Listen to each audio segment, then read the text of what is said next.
स्वागत नहीं करोगे हमारा। So welcome welcome welcome everyone to this amazing revision session and I hope हमारा ऑडियो वीडियो एकदम बेहतरीन तरीके से प्रॉपर है। सर आ गया हूँ आपके लिए प्यारा प्यारा रिवीजन लेकर AS10 property plant and equipment. ठीक है, रिवीजन शुरू करने के पहले बता दूं, इस रिवीजन में मैं प्यारे प्यारे आपको कंसेप्ट्स रिवाइज कराऊंगा, साथ में क्वेश्चंस भी रिवाइज कराऊंगा। ठीक है, तो ये मैं जो क्लास में नोट्स लिखाता हूं मैं इसी से पूरा रिवीजन करवाऊंगा। ठीक है, तो ये जो बोर्ड नोट्स है मेरे, that I will upload on my Telegram channel. फटाफट से जाओ, फ्री है, डाउनलोड करो, मजे करो। ठीक है, अगर आपने किसी और से पढ़ रखा है, आपके पास खुद के नोट्स ऑलरेडी बने हुए, कोई दिक्कत नहीं है, आप उसको भी रेफर कर सकते हो, बिकॉज कंसेप्ट तो अल्टीमेटली सेम ही है। उसके अलावा मैं अपनी प्यारी प्यारी क्वेश्चन बैंक से आपको बहुत सारे क्वेश्चंस भी कराऊंगा। तो अगर आप इसकी हार्ड कॉपी चाहते हो तो it is available on our official website bbvirtuals.com। वहां जाके you can get this question bank for yourself as well. अगर आपके पास ऑलरेडी क्वेश्चन बैंक है तो आप उससे भी, वो बस क्वेश्चन की रेफरेंसिंग नंबरिंग अलग होगा, तो वो आप ध्यान रख लेना बस। That's it. ओके, चलो, तो without wasting time let's start the revision of AS10। एकदम मीठा मीठा प्यारा प्यारा, लेकिन सब्सक्राइब किए बिना रिवीजन ना मुन्ना ना, पाप लगेगा, पहले सब्सक्राइब करना। चलो आओ, let's start the revision of AS10 in 3, 2, 1 and go. सबसे पहले हम बात करेंगे पीपी, उसका हम डेफिनेशन डिस्कस करेंगे। सबसे पहले पीपी के डेफिनेशन में क्या बोलता है? These are tangible items held for use and expected to be use for more than 12 months. देखो, टेंजिबल आइटम समझता है, और पीपी असेट है, तो असेट का बेनिफिट 12 मंथ से ऊपर मिलेगा तभी तो वो असेट है ना, तो वो भी समझता है। अब ये है कि अगर पीपी आप यूज करने वाले हो बिजनेस में तो ही उसको AS10 में लेकर आना। सर अगर मैं पीपी बेचने वाला हूं तो, और बेचना मेरा मान लो बिजनेस है, तो फिर आप AS10 में नहीं AS2 में जाना, बिकॉज अगर कोई भी असेट आपका सेल करना in the ordinary course of business, अगर ऐसा करने वाले हो तो वो AS2 में जाता है। तो AS10 में कब आएंगे? When we are going to use the PP. अब यूज कहां कहां कर सकते हो? You can either use in the production और supply of goods and services. जैसे फॉर एग्जांपल मैं अभी सर्विस देता हूं टीचिंग की, इस टीचिंग सर्विस देने के लिए माइक, लैपटॉप, आईपैड ये सब यूज करता हूं, तो ये मेरे लिए पीपी हो जाएगा, held for use in the production of और सप्लाई ऑफ सर्विसेज। या फिर फॉर रेंटल टू अदर्स, मान लो आप एक टैक्सी ओनर हो जिसके पास 100 टैक्सी है, आप टैक्सी जो है वो ड्राइवर्स को रेंट पे देते हो, बराबर। तो इस केस में द ओनर ऑफ टैक्सीज,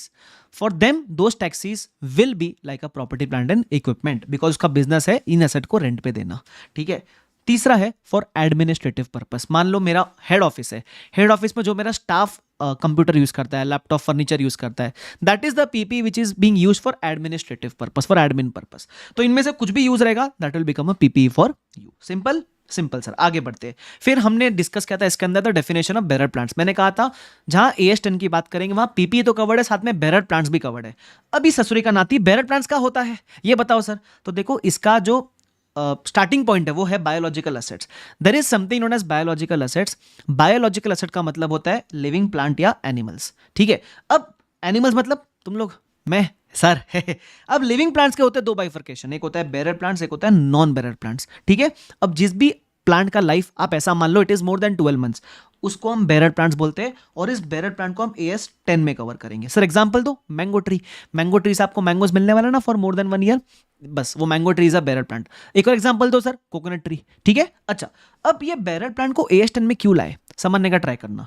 जैसे हम पार्ले जी कंपनी का बात करेंगे, तो मान लो पार्ले जी कंपनी के पास एक मशीन है जिससे बिस्किट निकलती है। ठीक है, तो इस मशीन को हम पीपी बोलते हैं, बराबर, और इस बिस्किट को हम इन्वेंट्री बोलते हैं।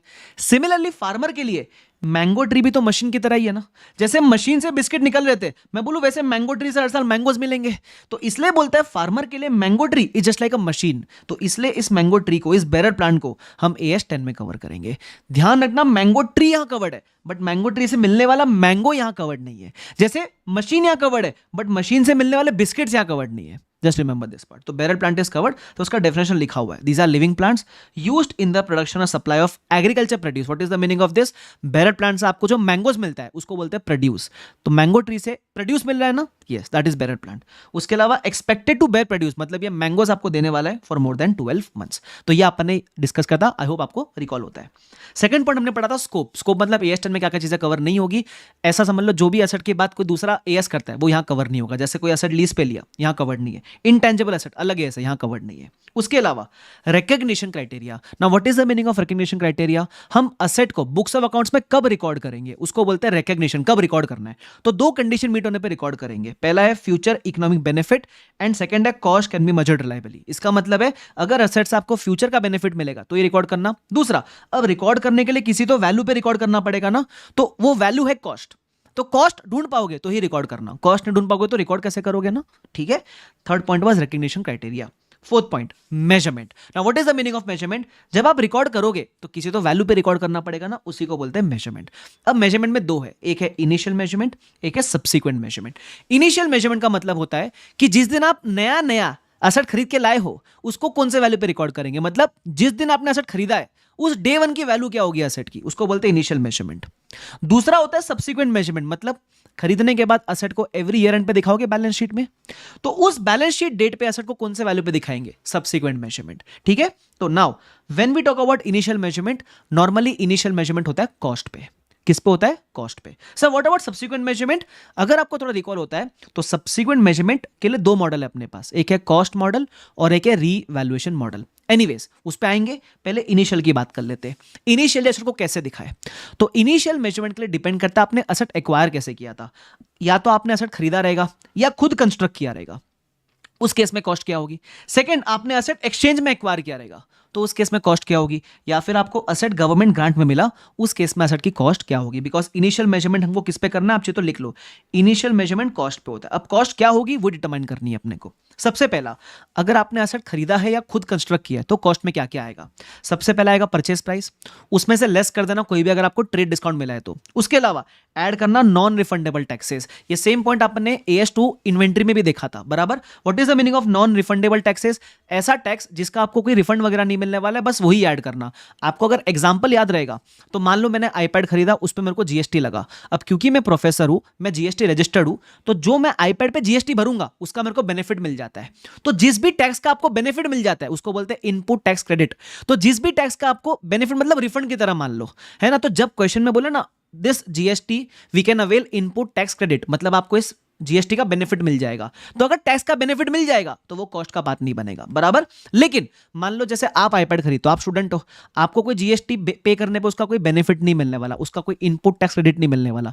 तो आप जैसे लोग के लिए GST एक खर्चे की तरह ही है। तो अगर आपके लिए tax is non refundable you will add it to the cost, बराबर, ध्यान रखना। तो मैंने लिखा भी है if taxes are refundable then do not consider. आगे, all the directly attributable expenses, मतलब असेट को अगर आपने खरीदा या बनाया है उसको रेडी टू यूज पोजीशन में लाने के लिए जो भी खर्चे हैं उसको बोलते हैं डायरेक्टली एट्रीब्यूटेबल एक्सपेंस। मतलब असेट को बनाने के लिए या इंस्टॉल करने वाले सारे खर्चे, जैसे डिलीवरी वाला खर्चा, इंस्टॉलेशन, इंप्लॉय कॉस्ट हुआ इन्वॉल्व इन कंस्ट्रक्शन। मान लो आप असेट बना रहे हो तो मान लो 3 महीने तक चला कंस्ट्रक्शन, तो 3 महीने की employee cost will form part of the cost of PP. उसके अलावा कॉस्ट ऑफ टेस्टिंग, इस पे मैं आऊंगा। उसके अलावा प्रोफेशनल फीस, और लास्ट में लिखा है borrowing cost as per AS16। Borrowing cost क्या होता है उसकी बात हम AS16 में करेंगे, इसको छोड़ देना, ठीक है। अब आता है कॉस्ट ऑफ टेस्टिंग। ये टेस्टिंग का खर्चा क्या होता है? मान लो जैसे इंडियन गवर्नमेंट है, उसने मेट्रो बनाई, ठीक है। हमारे मुंबई में काफी मेट्रो वगैरह का काम चला था, मेट्रो बनाई। अब मेट्रो पब्लिक के लिए चालू करे उसके पहले गवर्नमेंट ने टेस्ट रन कंडक्ट किया। तो ये टेस्ट रन क्या असेट को बनाने में रेलिवेंट है? The answer is yes. तो इसका जो खर्चा है that will also form part of the cost of asset. लेकिन कभी कभी क्या होता है, टेस्टिंग करते समय आप कुछ इनकम कमा लेते हो। याद है मैंने एग्जांपल लिया था, जैसे अपने पास रंजन है, रंजन जैसे लोगों के लिए गवर्नमेंट ने क्या बोला कि गवर्नमेंट ने बोला हम मेट्रो का टेस्ट रन कर रहे हैं, जो भी पब्लिक आके 1 रुपए में आनंद उठाना चाहते हैं मेट्रो राइड का आके उठा सकते हैं, बट टेस्ट रन चालू है, पहले कंफर्म कर दिया। तो रंजन अपनी गर्लफ्रेंड को लेकर मेट्रो में आ गया और ऐसे काफी सारे निब्बा निब्बी आ गए। उससे गवर्नमेंट ने मान लो 10,000 रुपीज की इनकम कमा ली। क्यों? टेस्ट रन के समय ऐसे पब्लिक को सस्ते में टिकट बेच के कुछ थोड़ी छोटी मोटी इनकम कमा ली। तो ऐसे केस में खर्चा कितना लगा? 1 लाख का।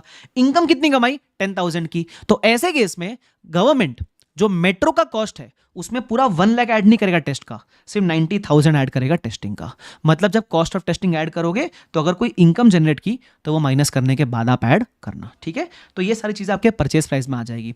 अब इसके अलावा एक बहुत इंपॉर्टेंट चीज that is cost of decommissioning dismantling site restoration at present value. अब ये क्या होता है सर? हमको समझा ही नहीं सर। सुनो, कभी कभी क्या होता है, मान लो असेट आपको अगर यूज करना है तो मान लो आपके पास कोई ऐसा असेट है जिससे आप जमीन के अंदर से you can extract the oil, ठीक है। तो ये असेट यूज करने के लिए आपने मान लो गवर्नमेंट की लैंड पे ये असेट इंस्टॉल किया, गवर्नमेंट ने आपको परमिशन देगी 5 साल तक you can install your machine here and extract the oil, ठीक है। लेकिन 5 साल के बाद गवर्नमेंट ने बोला दैट जो लैंड में आपने ये छेद वगैरह किए हैं, जो छेदी सिंह बनके तुमने छेद किए, वो छेद को आपको ठीक करके देना पड़ेगा, बराबर। उसको बोलते हैं कॉस्ट ऑफ रिस्टोरेशन। जहां आपने वो काम खराब किया है उसको आपको रिस्टोर करके देना पड़ेगा। तो अगर आप मशीन को इंस्टॉल करना चाहते हो तो विल यू हैव टू इंकर this expense after 5 years? The answer is yes. क्योंकि अगर आप गवर्नमेंट को आज बोलोगे हाँ गवर्नमेंट कोई दिक्कत नहीं है, मैं आपको लैंड ठीक करके दे दूंगा 5 साल बाद, तो ही गवर्नमेंट आपको अलाउ करेगा कि जाओ और अपनी मशीनें इंस्टॉल करो। उसको बोलते हैं कॉस्ट ऑफ रिस्टोरेशन।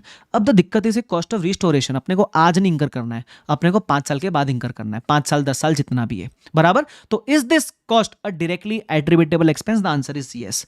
लेकिन जब आप इसको कॉस्ट में ऐड करोगे तो वेरी गुड आंसर, आप इसको प्रेजेंट वैल्यू पे ऐड करना। क्यों? क्योंकि हमको ये खर्चा आज नहीं पे करना है, 5 साल के बाद पे करना है, बराबर। तो कॉस्ट में कितना ऐड करेंगे? उस 5 साल के बाद की वैल्यू का जो आज का प्रेजेंट वैल्यू है वो ऐड करेंगे। सर प्रेजेंट वैल्यू कैसे निकालेंगे? इधर आओ सिखाता हूं। मान लो असेट है, खरीदा है मैंने 10 lakhs में, डीकमीशनिंग करना है 5 साल के बाद 5 lakhs का, डिस्काउंटिंग फैक्टर 10% है। तो ये 5 lakhs कॉस्ट में ऐड करेंगे, लेकिन 5 lakhs पे ऐड नहीं करेंगे, इसकी प्रेजेंट वैल्यू निकालेंगे। कैसे निकालोगे? सिंपल है, कैलसी पे लेने का 5 lakhs डिवाइड बाय जो भी डिस्काउंटिंग रेट है, तो 1 plus the discounting rate, that is अगर डिस्काउंट रेट 10% है तो आप बोलोगे 5 lakhs डिवाइड बाय 1.10, बराबर। अगर डिस्काउंट रेट 5% होता तो आप बोलते 5 lakhs डिवाइड बाय 1.05।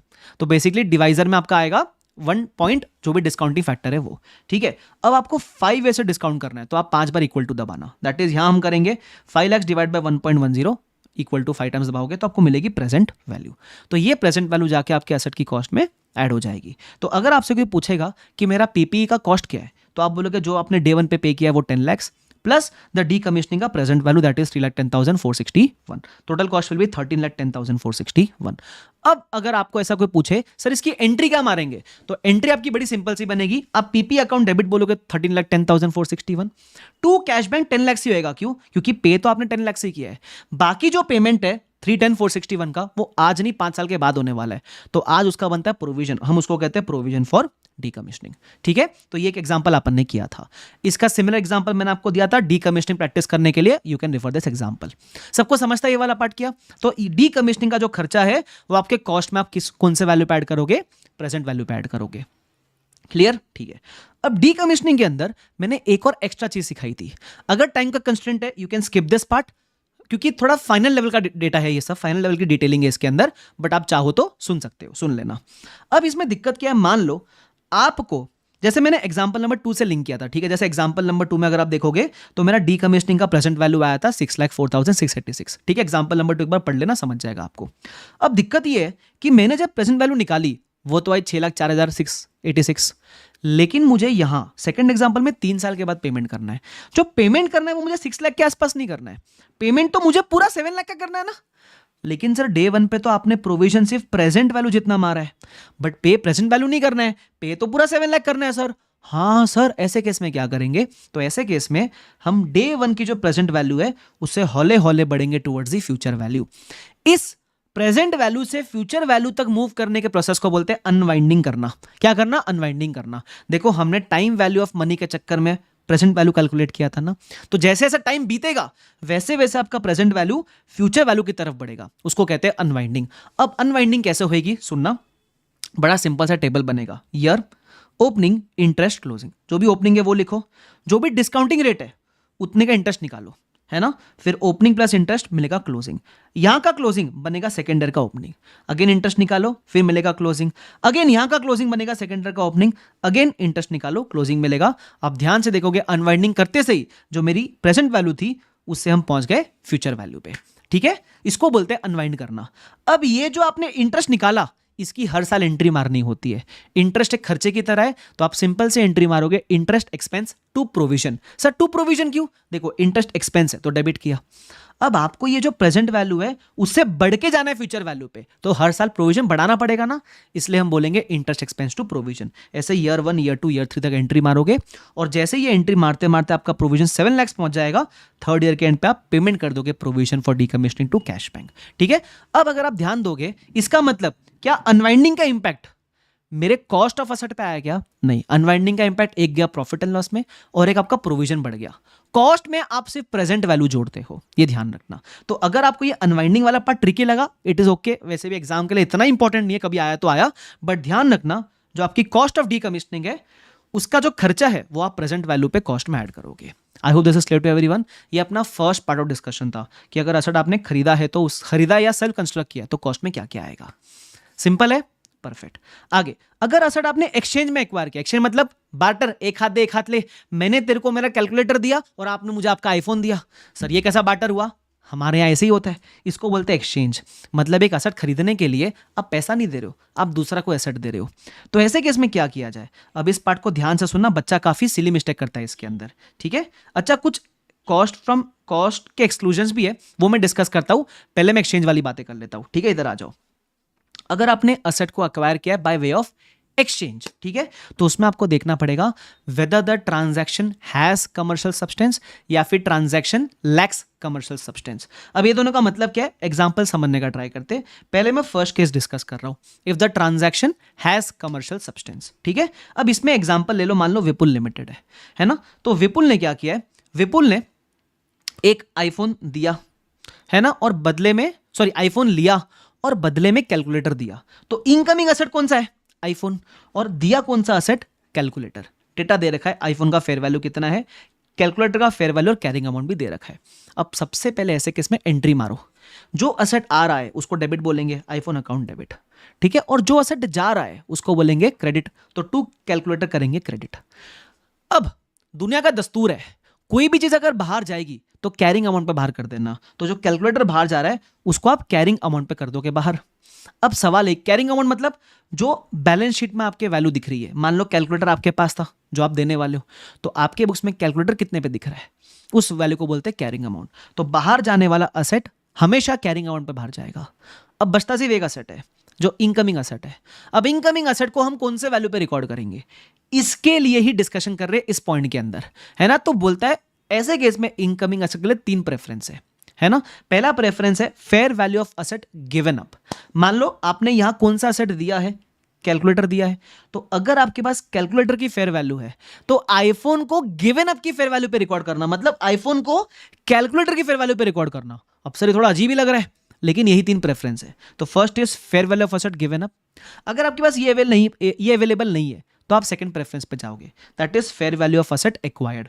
मतलब जो असेट दिया अगर उसकी फेयर वैल्यू नहीं है, तो कौन सा असेट आया था आपके पास, आईफोन, तो आईफोन को आईफोन की फेयर वैल्यू पे रिकॉर्ड करना, that is the second preference. और तीसरा प्रेफरेंस क्या है, carrying amount of asset given up. मतलब अगर ये दोनों ही नहीं है तो आप तीसरा यूज करना। अब आप बोलोगे सर ये तो अजीब है ना, आईफोन को मैं गिवन अप की फेयर वैल्यू पे क्यों रिकॉर्ड करूं। एक्चुअली जो बेयर एक्ट है, बेयर एक्ट ऐसा बोलता है, बेयर एक्ट बोलता है fair value of asset given up और acquired whichever is more clearly evident. मतलब जो आपको आसानी से मिल जाए उसकी फेयर वैल्यू पे रिकॉर्ड कर लेना।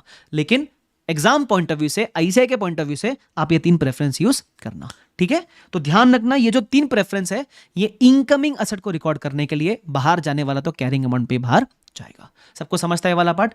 इसी चीज को समझाने के लिए मैंने कुछ एग्जांपल्स ले रखे, आप वो रेफर कर सकते हो, कोई दिक्कत वाली बात नहीं है। अच्छा, अभी एक और चीज, जो असेट जा रहा है कैरिंग अमाउंट पे बाहर गया, जो असेट आया उसको अपन ने रिकॉर्ड किया, difference will be recorded as a profit on exchange, just remember. बाकी example you can just refer. अब मैं आ रहा हूं एक और केस में, if the transaction lacks commercial substance. इसका मतलब ट्रांजैक्शन में कमर्शियल सब्सटेंस नहीं है। सर इसका मतलब क्या हुआ, बेसिकली जब आप सेम नेचर के एसेट एक्सचेंज कर रहे हो, मान लो यहां 2 लोग हैं, एक आदित्य है और एक एके है। मैं, आदित्य के पास है ब्लैक फरारी, मेरे पास है पिंक फरारी। आदित्य रंगीन आदमी है, आदित्य बोला सर आपकी पिंक फरारी कितनी बढ़िया है, आप अपनी पिंक फरारी प्लीज मुझे दे दो। तो आदित्य ने क्या किया, असेट एक्वायर में किया पिंक फरारी और बदले में अपनी ब्लैक फरारी देने के लिए रेडी हो गया। अब मैं आपको एक बात बताऊं, दोनों फरारी का मॉडल सेम, सब कुछ सेम, ईयर ऑफ मैन्युफैक्चरिंग भी सेम, सिर्फ कलर अलग है। तो ये कोई रियल में एक्सचेंज हुआ है क्या? नहीं, इसमें कोई सब्सटेंस नहीं है।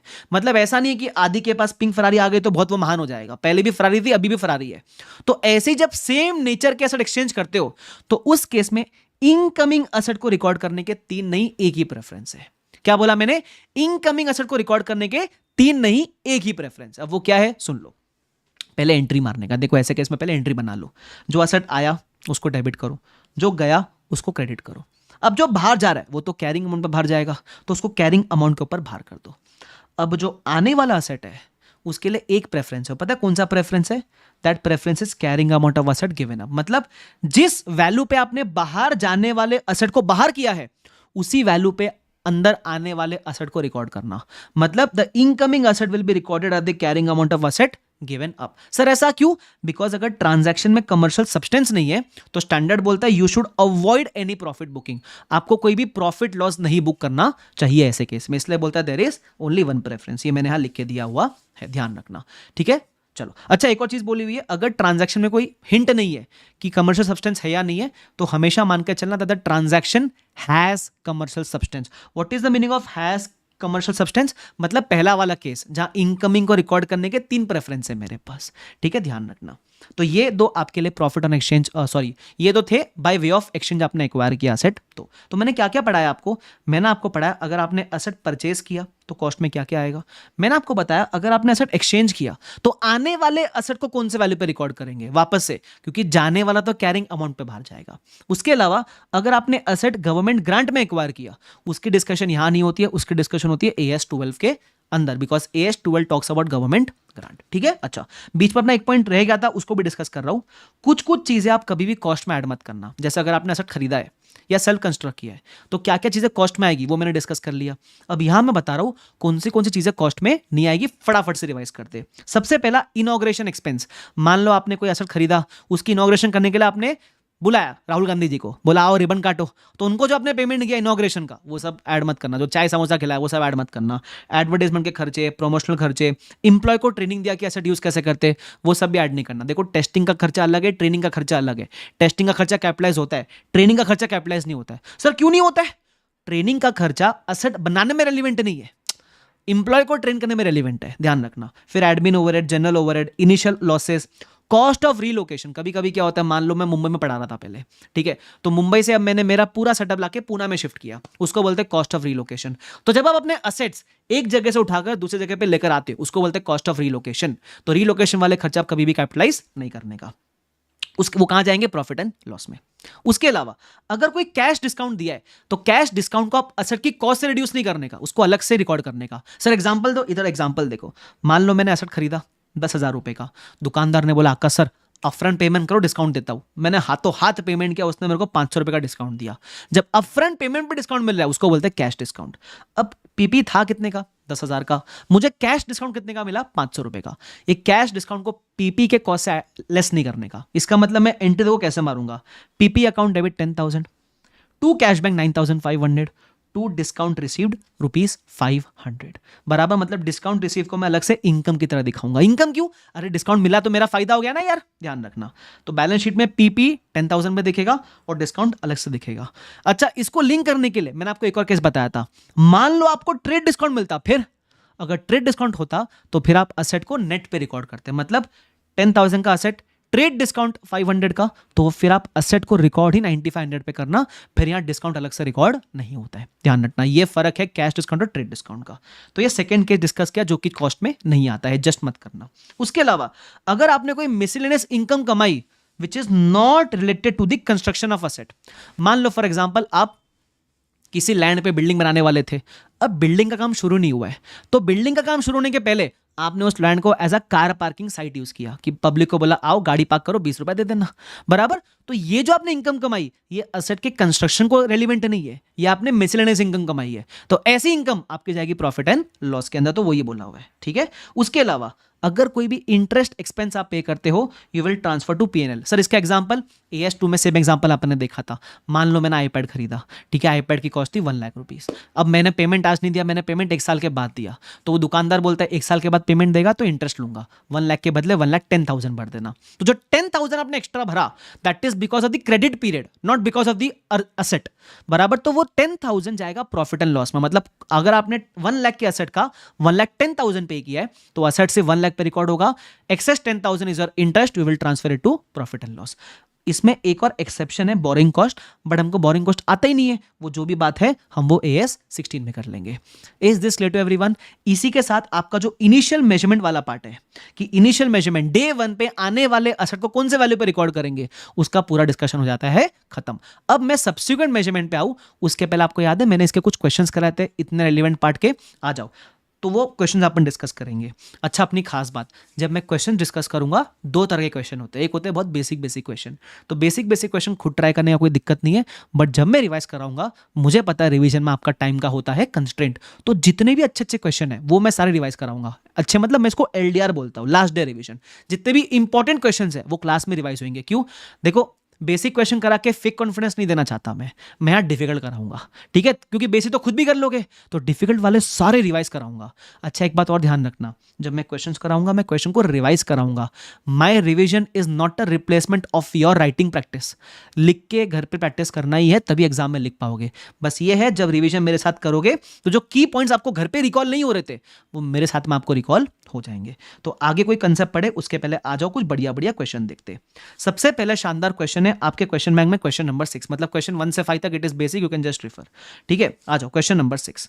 अच्छा, एक बात बोलूं, टाइम का कंस्ट्रेंट होगा ना, तो जितने मैं क्वेश्चन बता रहा हूं एटलीस्ट उतने लिख के कर लेना, ठीक है? बाकी जितना टाइम हो उतना बाकी करते हुए चलो, आपकी मर्जी है। वो क्या बोलता है सुनना, entity A exchanges land with a book value of 10 lakh for cash of 20 lakhs and a plant machinery valued at 25 lakhs। इसका क्या मतलब हुआ? इन शॉर्ट, एंटिटी ए ने क्या क्या एक्वायर किया, कैश मिला और प्लांट मिला, और बदले में क्या दिया? लैंड दिया, ठीक है? ध्यान रखना, सबका data, fair value, carrying amount जो है मैंने लिख रखा है। अब ऐसे केस को एग्जाम में आंसर करने के लिए पहले कंसेप्ट लिखा करो कि AS10 PP एक्सचेंज वाले केस में क्या गाइडेंस देता है, वो लिखो। मैंने लिख के दिया हुआ है, क्लास में अपन लिखते हैं ना वो चीज़, वो लिख के दिया हुआ है। अब एंट्री क्या आएगी? पहले एंट्री मार लो, जो गया उसको क्रेडिट करो, जो आ रहा है उसको डेबिट करो। तो मैंने बोला cash bank account debit, plant account debit to land, ये हो गया, एंट्री पहले मार ली। अब बाहर जाने वाला असेट, कैरिंग अमाउंट पे बाहर करने का, तो 10 लाख पे बाहर करने का। अब जो इनकमिंग असेट है, कैश बैंक और प्लांट, इसको हम 3 प्रेफरेंस पे रिकॉर्ड करते हैं। पहला प्रेफरेंस है fair value of asset given up. Given up है लैंड, लैंड की फेयर वैल्यू तो है ही नहीं, तो फिर सेकंड देखेंगे fair value of asset acquired.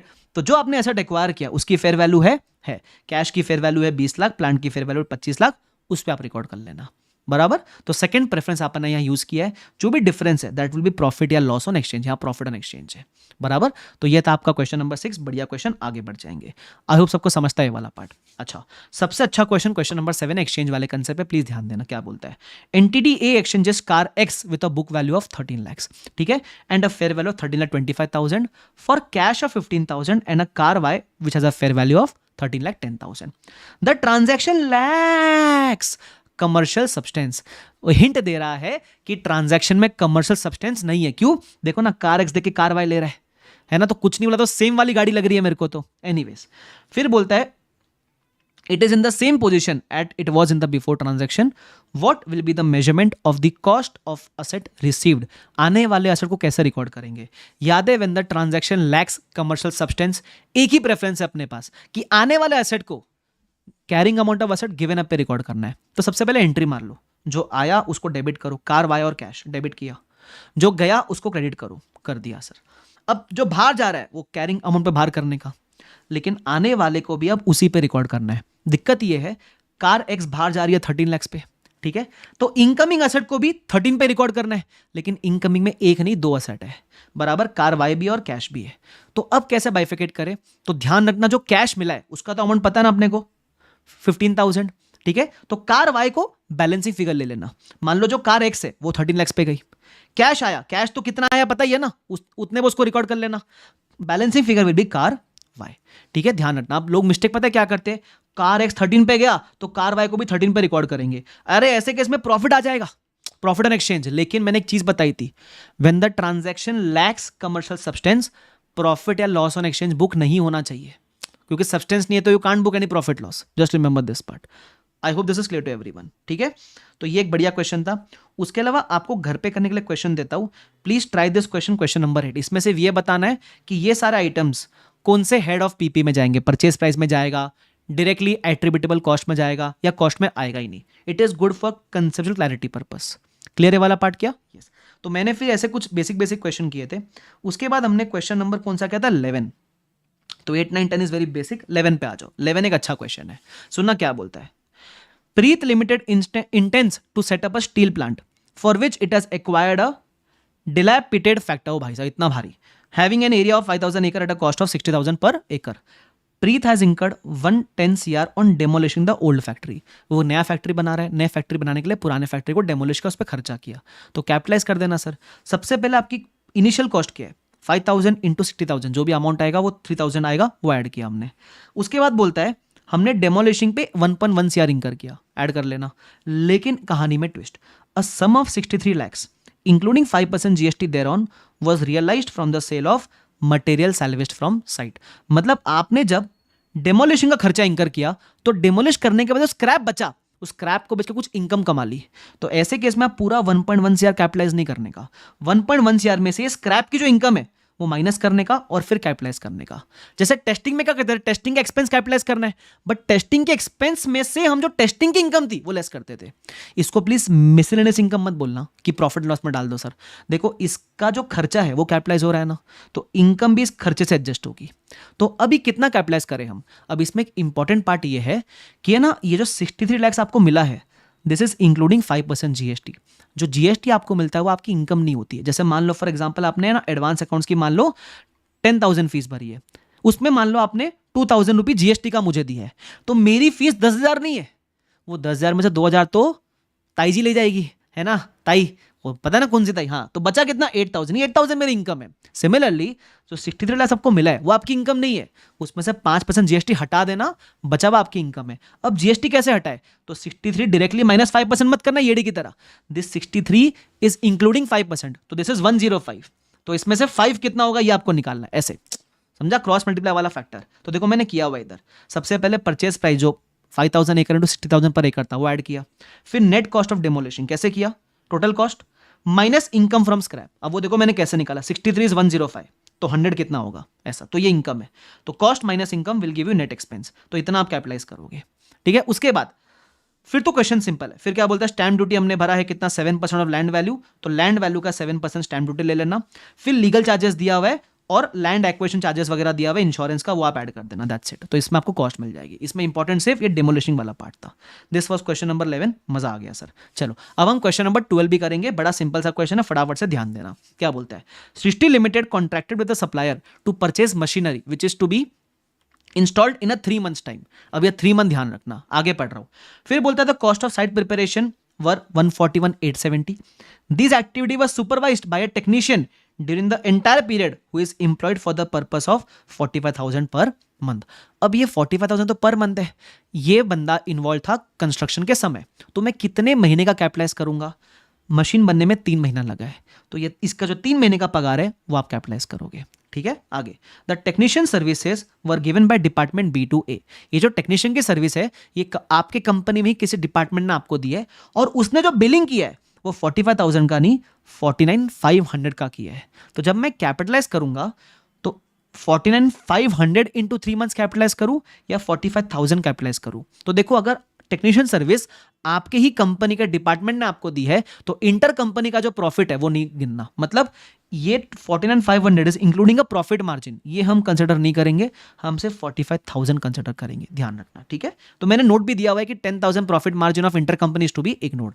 Of course ये प्राइस पे अगर कोई बाहर वाला देता आपको तो फिर आप ये प्राइस पे कंसिडर करते हैं, बट अपने कंपनी वाले ने दिया है तो मार्जिन इग्नोर करना। उसके बाद machine was purchase at 158,3400 inclusive of IGST 12%। ठीक है, for which input credit is available. Input credit available है मतलब टैक्स का बेनिफिट आपको मिल जाएगा, तो टैक्स आपके कॉस्ट का पार्ट नहीं होना चाहिए, तो इसमें से 12% GST निकाल देना। Again this is inclusive of GST, तो डायरेक्टली -12% मत करना, दिस इज 112, तो इसमें से 12 कितना होगा वो क्रॉस मल्टीप्लाई करके आप माइनस करोगे। ठीक है, फिर ट्रांसपोर्टेशन वाला कॉस्ट है, फिर आर्किटेक्ट कॉस्ट है, वो ऐड कर देना। अब सिंपल सा देखो कैसे करेंगे, सबसे पहले परचेज प्राइस GST हटाने के बाद, उसके बाद साइट प्रिपरेशन ऐड किया, technician fees 45,000 to 3 months add किया, ट्रांसपोर्टेशन आर्किटेक्ट, आपको कॉस्ट ऑफ मशीन मिल जाएगी। Simple, is this clear to everyone? Yes sir. उसके बाद एक क्वेश्चन नंबर 13 है। क्वेश्चन नंबर 13 बड़ा सिंपल है, सेम टू सेम है, इसमें सिर्फ एक पार्ट इंपॉर्टेंट है। आप जब मशीन बना रहे थे तो मशीन बनाने के लिए आपने कोई दूसरी मशीन यूज की है ना, जैसे मान लो सपोज मैं बिल्डिंग बना रहा हूं, बिल्डिंग बनाने के लिए मैंने बुलडोजर यूज किया, तो जो बुलडोजर का डेप्रीसिएशन है वो मेरे बिल्डिंग के कॉस्ट में ऐड होएगा। नॉर्मली क्या होता है, depreciation get transfer to P&L, but if this machine is being used for developing another asset तो you will capitalise the depreciation in that asset. ठीक है, तो यही पार्ट इंपॉर्टेंट है कि अगर आप मान लो कोई मशीन बना रहे हो और मशीन बनाने में आपने कोई दूसरा असेट यूज किया है तो वो दूसरे असेट का डेप्रीसिएशन मशीन में ऐड कर देना। तो depreciation on asset used for installation इसका जो डेप्रिसिएशन है आप मशीन में ऐड कर देना, बस ये पार्ट इंपॉर्टेंट है। बाकी everything is simple. Question number 13 में और कुछ भी नया नहीं है, ठीक है। तो ये अपना इनिशियल मेजरमेंट और इनिशियल मेजरमेंट के कंसेप्ट तक जितने भी क्वेश्चंस है वो अपन ने कवर किए। पहले ये बताओ आपको यहां तक समझ आया गाइस, है ना? अगर यहां तक समझ आया तो एटलीस्ट एक कमेंट में ना लास्ट में लिख के जरूर जाना रिवीजन कैसा लगा। आपके लिए वो कमेंट रहेगा, मेरे लिए it will be a motivation factor कि मैं ऐसे और वीडियोस आपके लिए अपलोड करूं। अब हम कंटिन्यू करेंगे सब्सिक्वेंट मेजरमेंट से। सब्सिक्वेंट मेजरमेंट अभी डिस्कस करेंगे हम लोग, ठीक है। तो सब्सिक्वेंट मेजरमेंट में हमारे पास कितने मॉडल है? 2 मॉडल है, कॉस्ट मॉडल और रीवैल्यूएशन मॉडल। कॉस्ट मॉडल और रीवैल्यूएशन मॉडल में से हमको कौन सा चूज करना है, ये कंपनी की मर्जी है, company can choose either of it, ठीक है। अब कॉस्ट मॉडल अगर आप चूज करते हो तो फिर असेट कौन से वैल्यू पे दिखेगा, ठीक है। तो असेट मान लो एग्जांपल लेते हैं, जैसे आपने पीपी खरीदा 10 लाख रुपए का, अब मान लो आपने 1 साल यूज किया, ठीक है, तो वैल्यू कितनी हो गई? 9 लाख। तो कॉस्ट मॉडल में आपका ईयर 1 के एंड पे एसेट 9 लाख पे दिखेगा। सिंपल है सर। अच्छा मान लो ईयर 2 में आपने 1 और लाख डेप्रिशिएट किया, तो ईयर 2 के एंड पे आपका एसेट कौन से वैल्यू पे दिखेगा? 8 लाख। मतलब under cost model your asset will be shown at cost minus a depreciation, ठीक है। उस पे आपका कैरिंग अमाउंट पे दिखेगा आपका कॉस्ट मॉडल में। यहां कोई दिक्कत है क्या? नहीं सर, ये तो सिंपल है। लेकिन कंपनी के पास एक और ऑप्शन है कि वो चाहे तो रीवैल्यूएशन मॉडल भी फॉलो कर सकते हैं। अब ये रीवैल्यूएशन मॉडल क्या होता है? तो इन केस यू रिमेंबर, हम इस केस में एसेट को फेयर वैल्यू पे शो करते हैं। Let me understand you with help of example. Let me understand you, ये क्या था? Let me make you understand with help of example. मान लो आपने पीपी खरीदा, ठीक है, आपने उसको किया डेप्रिशिएट 1 लाख से, कैरिंग अमाउंट कितनी होगी? 9 लाख रुपीस। अब हम इस ईयर एंड पे ढूंढेंगे असेट की फेयर वैल्यू, जो कि हमको मार्केट से मिल जाएगी। फेयर वैल्यू मतलब समझ लो मार्केट वैल्यू। तो इसकी मार्केट वैल्यू है 12 लाख। तो असेट को हम कैरिंग अमाउंट छोड़ के मार्केट वैल्यू पे दिखाएंगे, फेयर वैल्यू पे दिखाएंगे। तो अब आपका असेट 9 लाख का था, लेकिन फेयर वैल्यू 12 लाख है, तो आपको असेट की वैल्यू बढ़ानी पड़ेगी ना। उसी को कहते हैं रीवैल्यूएशन गेन। कितने का गेन दिखेगा आपको? ₹3 लाख का, ठीक है। तो entry will be simple, because PP की वैल्यू बढ़ रही है। देखो बेसिक रूल पता है ना, अगर असेट की वैल्यू बढ़ती है तो डेबिट करते हैं, तो PP account debit to revaluation gain. अब मैंने इसमें आपको एक और चीज बताई थी, क्योंकि रीवैल्यूएशन गेन एक तरीके का अनरियलाइज्ड प्रॉफिट है, तो स्टैंडर्ड बोलता है इसको पीएनएल में नहीं दिखाना चाहिए आपको। क्योंकि यार सोचो ना, आपके share holders profit and loss statement देखेंगे, बोलेंगे अरे वाह 3 लाख का गेन हो गया, but is this realised? The answer is no, ठीक है। तो स्टैंडर्ड बोलता है कि अगर रिवैल्यूएशन गेन आपको होता है तो instead of showing in profit and loss, आप बैलेंस शीट में जो रिजर्व सरप्लस होता है उसमें एक नया हेड क्रिएट कर दो रीवैल्यूएशन रिजर्व का। और इस रीवैल्यूएशन रिजर्व में जब जब आपके पीपी में गेन होगा, यहां डालते हुए, यहां डंप करते हुए चलो वो गेन, ठीक है, ताकि क्लियरली मालूम पड़े कि जो रीवैल्यूएशन रिजर्व है कहीं ना कहीं आपका ये अनरियलाइज्ड प्रॉफिट है। सर लॉस होता तो कहां जाता? उसकी चर्चा में नीचे करूंगा, don't worry about it. Is this clear to everyone? तो रीवैल्यूएशन मॉडल में हम एसेट को रखते हैं एट फेयर वैल्यू, पहली चीज। सेकंड चीज, जैसे ही आप एसेट को फेयर वैल्यू पे लेकर आ जाते हो, so your revised carrying amount instead of 9 lakh now it will B 12 lakh. अब आने वाले सालों का आपका डेप्रीसिएशन भी होता है चेंज। मान लो 12 लाख इसकी वैल्यू है, रिमेनिंग लाइफ इज 9 ईयर्स, बराबर। तो अब पहले आप क्या कर रहे थे? 10 लाख को 10 ईयर्स में डेप्रिशिएट कर रहे थे। अब 1 साल तो बीत चुका, बचा 9 ईयर्स। अब आप 12 लाख को 9 ईयर्स में डेप्रिशिएट करोगे। That means depreciation from year 2 onwards will increase and it will B now 1.33 lakh, ठीक है, ध्यान रखना। अब इसमें डेप्रिसिएशन आपसे प्रोस्पेक्टिवली चेंज करना, पुराने वाले सालों को जाके मत चेंज करना, only give prospective effect. So under revaluation model हम इस तरीके से एसेट को वैल्यू करते हैं। एक बेसिक आइडिया आया तो सही सर, लेकिन रीवैल्यूएशन मॉडल पे थोड़ी और चर्चा करें सर। वो और चर्चा करने के लिए रीवैल्यूएशन मॉडल में स्टैंडर्ड ने 5 पॉइंट दे रखा है, ठीक है। सबसे पहला है frequency of revaluation. What is the meaning of frequency of revaluation? Sir हम ये एसेट की फेयर वैल्यू कितने फ्रीक्वेंटली ढूंढेंगे? साल में एक बार ढूंढे, 6 महीने में एक बार ढूंढे, 3 साल में एक बार ढूंढे, कैसे ढूंढे सर? उसको बोलते हैं फ्रीक्वेंसी ऑफ रीवैल्यूएशन। तो उन लोग कहते हैं अगर एसेट की वैल्यू में चेंजेस सिग्निफिकेंटली होते, बहुत फटाफट होते, तो आपको एटलीस्ट एनुअली रीवैल्यू करना चाहिए। बट अगर चेंजेस इनसिग्निफिकेंट होते हैं तो आप एवरी 3 to 5 ईयर्स में भी रीवैल्यू कर सकते हो। ये पहला पॉइंट, इतना इंपॉर्टेंट नहीं है, आगे बढ़ जाओ। दूसरा है treatment of accumulated depreciation on revaluation, ठीक है। अब ये पॉइंट बड़ा इंपॉर्टेंट है, सुनना ध्यान से। इसमें क्या होता है, जिस दिन आप रीवैल्यू कर रहे हो उस दिन पुराने वाले अक्यूमुलेटेड डेप्रिसिएशन का क्या करें? इसका मतलब ये है, एग्जांपल समझने का ट्राई करना। मान लो मैंने पीपी खरीदा 100 लाख रुपए का, लाइफ वॉज 5 ईयर्स। इस 100 लाख की कॉस्ट को बोलते हैं ग्रॉस ब्लॉक। अब मान लो आपने 2 साल यूज करा, तो 2 साल तक जब आप यूज करोगे तो 2 साल का जो डेप्रिसिएशन है दैट इज 40 लाख, ठीक है। लाइफ 5 साल उस हिसाब से निकालोगे तो 40 लाख आएगा। This 40 lakh is your accumulated depreciation. तो जो बचेगा कैरिंग अमाउंट, उस कैरिंग अमाउंट को बोलते हैं नेट ब्लॉक, ठीक है। अब मान लो कैरिंग अमाउंट 60 है, बट फेयर वैल्यू आपने निकाली ईयर 2 के एंड पे और फेयर वैल्यू आ गए 75 लाख, ठीक है। तो अब ये जो गेन आया 15 लाख का, ठीक है, तो हमने रखा रीवैल्यूएशन मॉडल पे, गेन 15 लाख का आ गया। बट अब ये कंसेप्ट में हम ये सीखेंगे कि ये जो आपके बैलेंस शीट में 40 लाख का दिख रहा है डेप्रिसिएशन, उसको बोलते हैं accumulated depreciation. Y accumulated?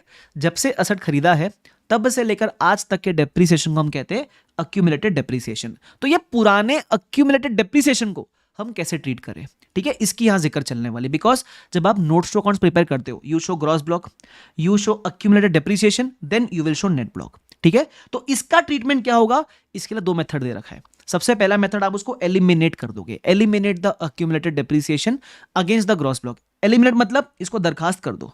Sir कैसे एलिमिनेट करेंगे? सिंपल सी एंट्री है। एलिमिनेट करने के लिए आप एंट्री पास करोगे, accumulated depreciation account debit to gross block. मतलब ग्रॉस ब्लॉक कम हो जाएगा और डेप्रिसिएशन हटाने के लिए डेबिट कर देना, ठीक है, 40-40। इससे हुआ क्या? Now your gross block will come to 60 because आपने उसको 40 से कम किया है। आपका अक्यूमुलेट डेप्रिसिएशन 0 हो जाएगा, आपने एलिमिनेट कर दिया है, बराबर। और आपका नेट ब्लॉक भी 60 ही रह जाएगा। मतलब ग्रॉस ब्लॉक और नेट ब्लॉक अभी सेम हो गया।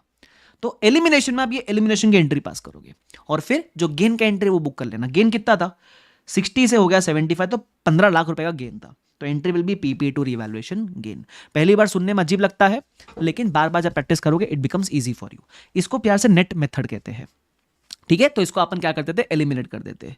मेथड नंबर 2, आप कहते हो नहीं नहीं सर मेरे को एलिमिनेट नहीं करना है, do not eliminate the accumulated depreciation, ठीक है। इसको प्यार से कहते हैं ग्रॉस मेथड। क्या कहते हैं इसको? Gross method. तो अगर आपको एलिमिनेट नहीं करना है तो यहां 3 स्टेप है। मैं आपको पहले 3 स्टेप रिकॉल करवाऊंगा और फिर इसका लॉजिक भी याद करवाऊंगा। सुनना, 3 स्टेप में सबसे पहला स्टेप है फाइंड द परसेंटेज गेन। कैसे ढूंढोगे? गेन का amount divide by the carrying amount into 100, तो इट विल कम टू 25%।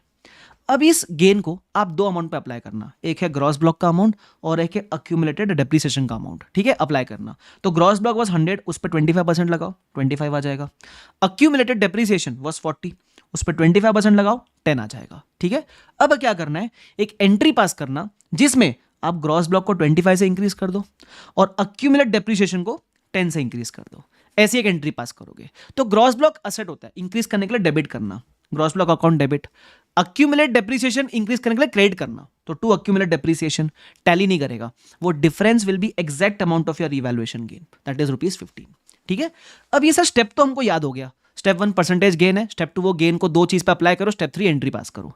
लेकिन ये हमने फॉलो क्यों किया? अगर आपको रीजन रिकॉल होता है तो इसमें होता क्या है, अगर आप चाहते हो कि मैं पुराना वाला डेप्रिसिएशन एलिमिनेट नहीं करूं तो वो रखने के लिए कुछ प्रोसीजर है। आपका नेट ब्लॉक 60 का 75 हो गया ना, that means your net block increase by 25%। तो इतने ही 25% से आपका ग्रॉस ब्लॉक भी बढ़ना चाहिए और आपका अक्यूमुलेटेड डेप्रिसिएशन भी बढ़ना चाहिए। तुमको समझ आया? Because your net block is increasing by 25%, if you want to keep these both items gross block and depreciation, दोनों को भी 25% से इंक्रीज करना पड़ेगा। तो सेकंड वाले मेथड में ये हो रहा है। अब जब मैं रिवाइज करा दिया तो मैं रिवीजन का भी रिवीजन करो, मेरी बात ध्यान से सुनना। जब आप रिवैल्यू करते हो तो पुराने वाले डेप्रिसिएशन को ट्रीट करने के 2 मेथड है। पहला है इसको दरखास्त कर दो, एलिमिनेट कर दो, निकाल दो अपनी जिंदगी से इसको। तो एंट्री मारोगे accumulate depreciation to gross block और फिर गेन की एंट्री मारोगे। पहला खत्म, नेट मेथड हो गया। फिर आया ग्रॉस मेथड। अगर एलिमिनेट नहीं करना चाहते हो तो जितने परसेंटेज से नेट ब्लॉक बढ़ रहा है उतने ही परसेंटेज से आप ग्रॉस ब्लॉक और अक्यूमुलेट डेप्रिसिएशन को भी इंक्रीज कर दो। सिंपल। समझता है वाला पार्ट? समझता है सर। अब इसके ऊपर जो क्वेश्चन है वो सीए इंटर लेवल पे है नहीं, सीए फाइनल में सेम कंसेप्ट और इसके ऊपर क्वेश्चन भी है। तो मैंने इसलिए आपको एग्जांपल के तौर पे क्वेश्चन करा रखा है। For practice of course you can refer that, ठीक है। This was the second point जहां हमने क्या सीखा, what will be the treatment of accumulated depreciation. तीसरा है revaluation to be applied to entire class of asset. जब आप रीवैल्यू करोगे तो आप एक सिंगल असेट को नहीं, उस असेट की पूरी क्लास को आपको रीवैल्यू करना पड़ेगा। सर इसका एग्जांपल दो। मान लो इधर आओ। मान लो आपके पास 5 ऑफिस फर्नीचर है, मतलब फर्नीचर है उसमें ऑफिस फर्नीचर 5 है। तो आप ये नहीं कह सकते कि मैं एक फर्नीचर को कॉस्ट मॉडल पर रखूंगा, 4 को रिवैल्यूएशन पर रखूंगा। आपको पांचों के पांचों फर्नीचर को सेम मॉडल पर रखना पड़ेगा। समझ रहे हो तुम? क्योंकि furniture is a single class of asset. ऐसा सर सिंगल क्लास का मतलब क्या होता है? ऐसा असेट जिसका सेम नेचर है, सेम कैरेक्टरिस्टिक्स है, उसको बोलते हैं single class of asset, same class of asset. एक और एग्जांपल, मान लो मेरे पास 4 क्लासरूम है, बराबर। 2 क्लासरूम को मैं कॉस्ट मॉडल पे रखना चाहता हूं और 2 क्लासरूम को I want to keep at revaluation model नॉइ चॉल्वे। या लिखा है नॉइ चॉल्वे, ठीक है, नॉइ चलेगा। लेकिन अब आते हैं नीचे। अच्छा मान लो मुझे चारों क्लासरूम को कॉस्ट पे रखना है तो चल जाएगा। अच्छा चारों को रिवैल पे रखना है तो चल जाएगा। मतलब सेम क्लास सेम मॉडल। अब इसमें क्लैरिफिकेशन, मान लो आपके पास एक ऑफिस बिल्डिंग है और एक फैक्ट्री बिल्डिंग है, क्या मैं यहां अलग अलग क्लास लगा सकता हूं? ये चल जाएगा। क्यों सर? यहां भी तो बिल्डिंग है, सेम क्लास सेम मॉडल। नहीं, ऑफिस बिल्डिंग एक अलग कैटेगरी होती है, फैक्ट्री बिल्डिंग एक अलग कैटेगरी होती है। Just remember this. तो ये चीज मैंने यहां लिख के दी हुई है, क्लियर है वाला पार्ट ये। तो ये थर्ड पॉइंट था, revaluation to be applied to entire class of asset. चौथा point, treatment of revaluation gain loss. जैसे आपने देखा था ना, गेन आया तो कहां जाएगा, रीवैल्यूएशन रिजर्व में जाएगा, उसके ट्रीटमेंट की बात कर रहा हूं, ठीक है। तो treatment of revaluation that is unrealised gain loss. Sir realised gain loss आया तो उसकी बात मैं लास्ट में करूंगा, अभी नहीं, अभी मैं अनरियलाइज्ड गेन लॉस की बात कर रहा हूं, ऐसा गेन लॉस जो आपको रियलाइज नहीं हुआ है। ये गेन लॉस क्यों आएगा, बिकॉज आप फॉलो कर रहे हो रीवैल्यूएशन मॉडल। तो मान लो कैरिंग अमाउंट 100 है और फेयर वैल्यू 150 है, तो गेन आया ना 50 का, ऐसा, इसको बोलते हैं unrealised revaluation gain loss.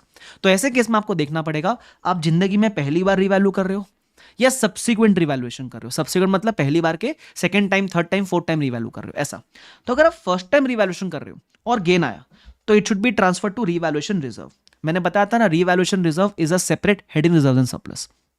Second, अगर फर्स्ट टाइम रिवैल्यू किया और लॉस आया तो कंजर्वेटिज्म के तहत उस लॉस को तो आप प्रॉफिट एंड लॉस में शो करोगे, ठीक है। ये हो गया फर्स्ट टाइम रिवैल्यूएशन का। लेकिन अगर आपने सब्सिक्वेंट रिवैल्यूएशन किया, क्या किया आपने, सब्सिक्वेंट रिवैल्यूएशन किया और उसमें आपको गेन आ गया, सब्सिक्वेंट रिवैल्यूएशन में आपको गेन आ गया, तो आप डायरेक्टली मत बोलना रिवैल्यूएशन रिजर्व, ना मुन्ना ना। ऐसे केस में देखना पहले क्या आया था। अगर अभी आपको रिवैल्यूएशन गेन आया और पहले भी आपको गेन ही आया था, तो एग्जिस्टिंग वाला गेन को आप रिवैल्यूएशन रिजर्व में ट्रांसफर करोगे। सर ऐसा क्यों, क्योंकि देखो पहले भी गेन था, वो रिवैल्यूएशन रिजर्व में गया था, अब अगर दोबारा गेन आया तो रिवैल्यूएशन रिजर्व में ऐड कर देना। लेकिन अब मजा आएगा, अगर आपको अभी गेन आया लेकिन पहले आपको लॉस था, पहले आपको लॉस था, तो जब पहले लॉस था तो आपने लॉस को कहां ट्रांसफर किया था, पीएनएल में। तो अब गेन को भी वहीं से सेट ऑफ करना पड़ेगा, गेन को भी वहीं से सेट ऑफ करना पड़ेगा। इसका मतलब to the extent of previous loss adjust current gain in PNL, मतलब सेट ऑफ करने का। अगर आपने मान लो पहले 100 रुपए का लॉस बुक किया प्रॉफिट एंड लॉस में, तो आने वाले 100 रुपए तक के गेन को आप पीएनएल में बुक करोगे। सर गेन अगर अभी वाला 100 रुपए के ऊपर हुआ तो 100 रुपए तक का गेन पीएनएल में और उसके ऊपर का गेन जो है वो रिवैल्यूएशन रिजर्व में, ठीक है। मैं एग्जांपल कराऊंगा, टेंशन मत लो। अच्छा, same logic for revaluation loss also. अगर अभी आपको लॉस और पहले भी लॉस था तो फिर एग्जिस्टिंग वाला लॉस आपका प्रॉफिट एंड लॉस में जाएगा। लेकिन अभी लॉस है और पहले गेन था, तो पहले गेन कहां गया था, रिवैल्यूएशन रिजर्व में। तो अभी का जो लॉस है उसको पिछले गेन से पहले सेट ऑफ करो, मतलब अभी के लॉस को पहले रिवैल्यूएशन रिजर्व में ट्रांसफर करो, फिर जो एक्सेस लॉस बचेगा आपका वो जाएगा आपका प्रॉफिट एंड लॉस में। अब इसको बेहतर समझने के लिए कुछ एग्जांपल करा रहा हूं, फटाफट से देख लो। मान लो आपने फर्स्ट टाइम, इधर देखो, फर्स्ट टाइम रिवैल्यू किया, लॉस आया, लॉस कहां गया, पीएनएल में। अब बाद में आपने रिवैल्यू किया और गेन आया, ठीक है। तो पहले इस गेन को प्रीवियस लॉस से करोगे सेट ऑफ, मतलब 100 रुपए तक का गेन जाएगा प्रॉफिट एंड लॉस में, उसके ऊपर का जो गेन है वो जाएगा रिवैल्यूएशन रिजर्व में, ठीक है। अच्छा, और एग्जांपल लेते हैं, उल्टा लेते हैं।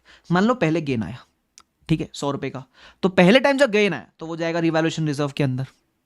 अब आपको सब्सिक्वेंटली लॉस आ गया, तो मैं क्या करूं 150 के लॉस का, तो पहले इस लॉस को पुराने गेन से एडजस्ट करो, मतलब 100 रुपए तक के लॉस को आप रिवैल्यूएशन रिजर्व में एडजस्ट करोगे, जो एक्सेस 50 का लॉस है वो जाएगा प्रॉफिट एंड लॉस के अंदर। तो इस तरीके से आपका होता है treatment of revaluation gain and loss. बहुत शानदार पॉइंट है, प्लीज अच्छे से करके जाना, आपके सहूलियत के लिए मैंने काफी सारे एग्जांपल्स और दे रखे हैं।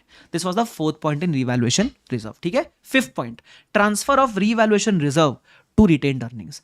अब क्या होता है, आपका रिवैल्यूएशन रिजर्व कहां दिख रहा है, रिजर्व्स एंड सरप्लस में एक सेपरेट हेड बन के दिख रहा है रिवैल्यूएशन रिजर्व, ठीक है। Now this is more like a non free reserve, मतलब ये रिजर्व सिर्फ नाम का है, इससे आप डिविडेंड डिक्लेयर नहीं कर सकते, इसका पैसा विड्रॉ नहीं कर सकते, बिकॉज पैसा तो रियल में है ही नहीं। तो ये जो रिवैल्यूएशन रिजर्व है ये एक तरीके का नॉन फ्री रिजर्व है, ठीक है। तो ये जिंदगी भर यहीं पड़ा रहेगा क्या, नहीं, इसको कभी ना कभी आप रिटेन्ड अर्निंग्स में ट्रांसफर करोगे। Sir what is retained earnings, retained earnings एक तरीके से आपका फ्री रिजर्व होता है, फ्री फ्लोइंग रिजर्व। आप इससे डिविडेंड बांट सकते हो, पैसा घर ले जा सकते हो, इन्वेस्ट कर सकते हो किधर ऐसा। तो ये आपका नॉन फ्री रिजर्व से फ्री रिजर्व में कब जाएगा उसकी बातें करता है, ठीक है। तो एक है मैंडेटरी वाला केस, बराबर, मतलब ये मैंडेटरी करना पड़ेगा आपको। कब करोगे मैंडेटरी, या तो जब पीपी का लाइफ खत्म हो जाए या फिर जब आप पीपी को बेच दो, है ना, दोनों में से कुछ भी हो जाएगा। तो रिवैल्यूएशन रिजर्व को आप रिटेन्ड अर्निंग्स में ट्रांसफर कर देना, पहला पॉइंट, ठीक है। ये तो मैंडेटरी है, करना ही पड़ेगा, ठीक है। तो कैसे होएगा देख लो, मान लो आपने चीजों को बेच दिया, पीपी को बेच दिया आपने, तो मान लो रिवैल्यूएशन रिजर्व में 3 लाख पड़ा था, तो आप इस यहां से हटा के इसको रिटेन्ड अर्निंग्स में ट्रांसफर कर दोगे 3 लाख। सबको समझा मैंने क्या बोला, ये पहला केस था, सिंपल है। Second case is optional.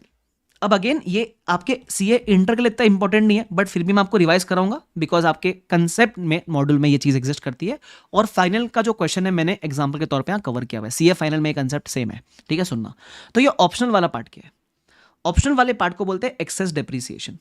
अब इसमें क्या होता है, सुनना, आप जब रीवैल्यू नहीं करते, एग्जाम्पल देखना, मान लो आपके पास असेट था 10 लाख रुपए का, आपने डेप्रिशिएट किया 10 ईयर्स के हिसाब से, डेप्रिसिएशन आया 1 लाख रुपीज, ठीक है। फिर आपने ईयर 1 एंड के बाद रीवैल्यू किया, 15 लाख पे आपने रीवैल्यू किया, और आपको मैंने सिखाया था व्हेन यू रीवैल्यू आने वाले सालों का डेप्रिसिएशन चेंजेस। तो बिफोर रीवैल्यूएशन आपका डेप्रिसिएशन वाज 1 लाख। जैसे ही आपने रीवैल्यू किया, योर डेप्रिसिएशन चेंज्ड। अब जैसे आपका डेप्रिसिएशन चेंज हुआ, it became 1.67 lakh from the second year. तो नाउ बिकॉज ऑफ रीवैल्यूएशन आपका डेप्रिसिएशन कितने से बढ़ गया? तो because of revaluation my depreciation went from 1 lakh to 1.6 lakhs. That means my excess depreciation is 0.67 lakh. इसको बोलते हैं excess depreciation. स्टैंडर्ड बोलते हैं आप चाहो तो इतना अमाउंट, ये excess depreciation का अमाउंट आप चाहो तो रीवैल्यूएशन रिजर्व से निकालकर रिटेन्ड अर्निंग्स में ट्रांसफर कर सकते हो। क्या मैंने कहा? आप चाहो तो इतना अमाउंट रीवैल्यूएशन रिजर्व से निकालकर रिटेन्ड अर्निंग्स में ट्रांसफर कर सकते हो। सबको समझा गया मैंने क्या बोला? यस। अब आप बोलोगे सर ऐसा ट्रांसफर करने को क्यों अलाउ किया? क्योंकि ये एक्सेस डेप्रिसिएशन क्यों आया? Why did depreciation increase? Because of a revaluation gain. बराबर, आपने गेन बुक किया तभी तो बढ़ गया खर्चा। तो इतने बड़े हुए खर्चे को आप चाहो तो रीवैल्यूएशन रिजर्व से निकालकर रिटेन्ड अर्निंग्स में ट्रांसफर कर सकते हो। ये ऑप्शनल है, कंपनी चाहे तो करे, नहीं चाहे तो नहीं करेगा, ठीक है, ध्यान रखना। अगेन मॉड्यूल में इसके ऊपर क्वेश्चन नहीं है, बट कंसेप्ट था तो मैंने कवर कर लिया। This completes a subsequent measurement, जिसमें 2 मॉडल थे, कॉस्ट मॉडल और रीवैल्यूएशन मॉडल। उसमें रीवैल्यूएशन मॉडल काफी इंपॉर्टेंट है आप सबके लिए। आई होप आपको यहां तक समझ आया, ठीक है। यहां तक समझ आया तो मैं थोड़ा और आगे बढ़ना चाहूंगा। अगला पॉइंट है सब्सिक्वेंट कॉस्ट इनकम। मतलब एक बार जब असेट खरीद लोगे, उसके बाद जो इस पे खर्चे करोगे उसको कहते हैं सब्सिक्वेंट कॉस्ट इनकम। अगर आपने रिपेयर्स मेंटेनेंस वाला खर्चा किया है, प्रॉफिट एंड लॉस में ट्रांसफर कर देना। अगर आपने कोई पार्ट रिप्लेस किया है, मान लो सपोज मेरा आईपैड था, मेरा आईपैड का एक तो था स्क्रैच गार्ड रिप्लेस किया, उसको बोलते हैं repairs maintenance, profit and loss में जाएगा। अब मान लो मेरा आईपैड था, मेरा आईपैड का स्क्रीन खराब हो गया, तो मैंने स्क्रीन रिप्लेस किया, मतलब एक मेजर पार्ट रिप्लेस कर दिया। जब आप एक मेजर पार्ट रिप्लेस करते हो ना, तो वो खर्चा आप कैपिटलाइज करते हो, ठीक है। अब ये मेजर पार्ट रिप्लेसमेंट की चर्चा एक कंसेप्ट है कंपोनेंट अकाउंटिंग, वहां मैं दोबारा करूंगा, बट अभी के लिए याद रखना, अगर कोई पार्ट रिप्लेस करोगे तो यू विल कैपिटलाइज इट, ठीक है। आगे बढ़ जाते हैं। छठा पॉइंट, लैंड एंड बिल्डिंग। अगर आपके पास कोई भी लैंड एंड बिल्डिंग है तो आप सबको पता है land has a infinite life, it is non depreciable. Building always has a finite life, it is depreciable. तो प्लीज लैंड और बिल्डिंग को एक साथ मत रिकॉर्ड करना, अलग अलग करके रिकॉर्ड करना, उसकी जो भी अलग अलग वैल्यू है वो निकालना। Land of course will be not depreciable, building of course will be depreciable. Is this clear to everyone? Yes sir. उसके बाद अगला पॉइंट है डेप्रीसिएशन। ये बहुत सिंपल पॉइंट है। डेप्रीसिएशन के कितने मेथड्स है? 3, SLM, WDV, units of production method, बराबर। तो एसएलएम मेथड में हम क्या करते हैं देख लो, मैंने एग्जांपल लिया हुआ इधर। Cost 10 lakh, life 10 years, residual value is 1 lakh let's say. तो मैं डेप्रीशिएट कैसे करूंगा? 10 lakh minus 1 lakh divide bye 10 years. इस तरीके से आएगा एसएलएम के अंदर डेप्रीसिएशन। मतलब यहां जब डेप्रीशिएट करोगे तो cost minus the residual value divide by the life, वैसे करते हो। बचपन में सीखा था, बचपन में देखा था, लॉलीपॉप खाता था, हाँ। फिर आएगा डब्ल्यूडी, रिटर्न ऑन वैल्यू। इसमें क्या होता है, मान लो आपकी कॉस्ट 10 लाख थी, डेप्रीशिएशन 10% था, तो फर्स्ट ईयर आप 10 लाख पे चार्ज करोगे डेप्रीशिएशन, 1 लाख डेप्रीशिएशन आएगा, तो आपकी कैरिंग अमाउंट कितनी बचेगी? 9 लाख। अब नेक्स्ट ईयर आप इस रिटर्न ऑन वैल्यू पे चार्ज करोगे डेप्रीशिएशन, सिंपल। तीसरा, यूनिट्स ऑफ प्रोडक्शन मेथड। अब यूनिट्स ऑफ प्रोडक्शन में क्या होता है, आप हर साल जितने यूनिट प्रोड्यूस करोगे उस हिसाब से आप डेप्रिसिएशन चार्ज करना, लाइफ के हिसाब से नहीं। तो मान लो मेरे पास एक असेट है जिसकी कॉस्ट 10 लाख है, कैपेसिटी उसकी है कि वो 50,000 यूनिट्स प्रोड्यूस कर सकता है। अब मान लो ईयर 1 में आपने 10,000 यूनिट्स प्रोड्यूस किए और हर साल का एक्सपेक्टेड प्रोडक्शन दे रखा है मैंने आपको, तो आप अब इस रेशियो में करोगे डेप्रीशिएट। मतलब अगर आपसे पूछे ईयर 1 में कितना करोगे डेप्रीशिएट, तो you will say 10 lakh into कितने यूनिट्स बनाए ईयर 1 में? 10,000 यूनिट्स बनाए आपने, divide by total units of 50,000, इतना आप डेप्रीशिएट करोगे। इन शॉर्ट, जिस रेशियो में आप कर रहे हो प्रोडक्शन, उस रेशियो में यू विल डेप्रीशिएट। बस इसी का एग्जांपल आपने लिया हुआ है, 3 मेथड, ठीक है, सिंपल। उसके बाद सेकंड पॉइंट है डेप्रीसिएशन में, डेप्रीसिएशन पीरियड। उसमें 2 है, एक होता है स्टार्ट डेट, एक होता है एंड डेट। मतलब डेप्रीसिएशन की शुरुआत कब से करें, ठीक है। तो अब इसमें मैंने आपको 3 ऑप्शन दिए थे। मान लो मैं असेट खुद बना रहा हूं, तो मैंने कंस्ट्रक्शन शुरू किया अप्रैल में, ठीक है। अब जब कंस्ट्रक्शन मैंने शुरू किया अप्रैल में, तो it became available for use from December, 9 महीना सा है, तो it became available for use from December.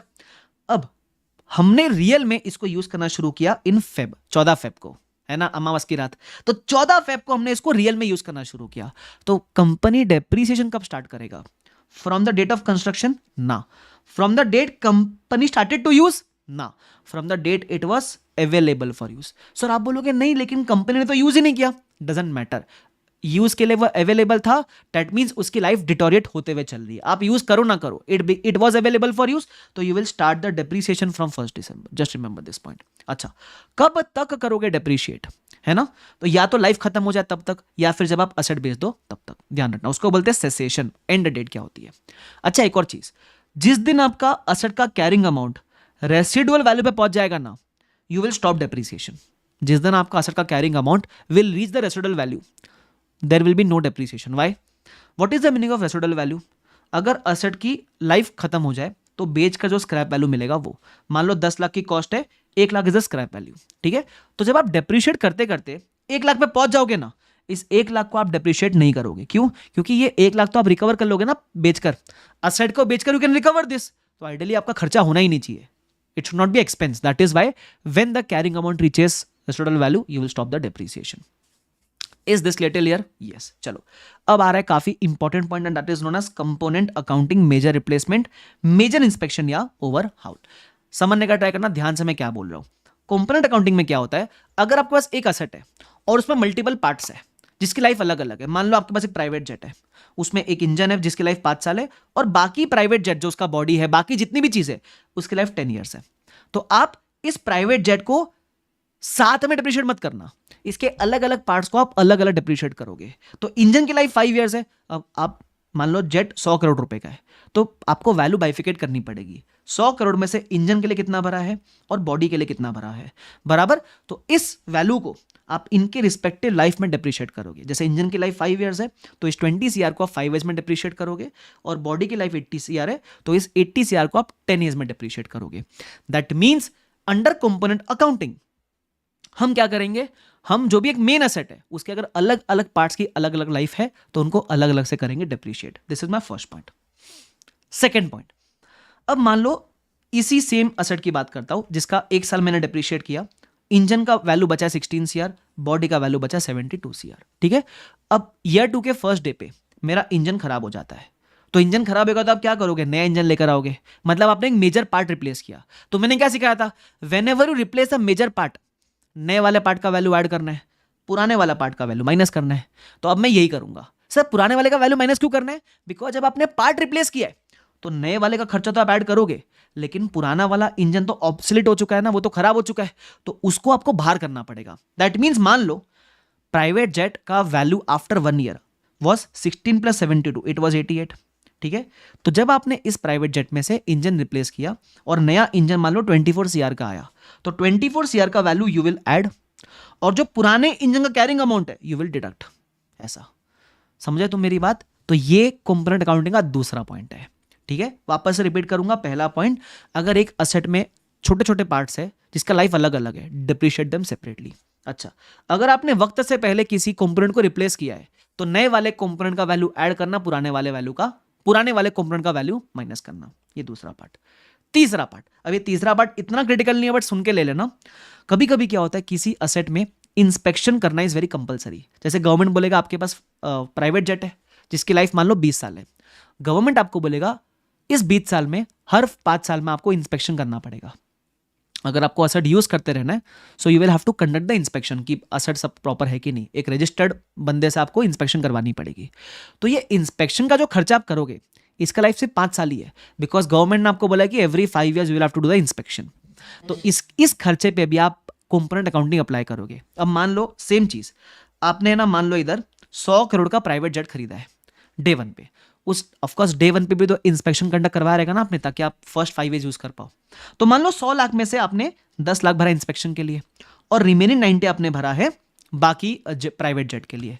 तो यहां आप जो इंस्पेक्शन का खर्चा है उसको 5 साल में करोगे डिप्रीशिएट, और जो बाकी जेट का खर्चा है उसको आप जो भी उसकी लाइफ है उसमें करोगे डिप्रीशिएट। ध्यान रखना। तो जब जब आप ऐसा इंस्पेक्शन भी करवाते हो, इस इंस्पेक्शन के ऊपर भी लग जाता है कंपोनेंट अकाउंटिंग, बिकॉज इस इंस्पेक्शन का आपको बेनिफिट 5 साल के ऊपर नहीं मिलेगा, बिकॉज गवर्नमेंट ने कहा है आपको हर 5 साल में करना है इंस्पेक्शन कंडक्ट।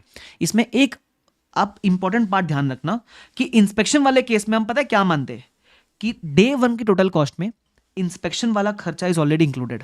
हम ये मान के चलते, क्या मानते हैं कि डे 1 की कॉस्ट में इंस्पेक्शन वाला खर्चा इज ऑलरेडी इंक्लूडेड। मान लो आपने प्राइवेट जेट खरीदा है 100 लाख रुपए का, और इंस्पेक्शन हर 5 साल में कराओगे तो उसमें खर्चा आएगा 10 लाख रुपया।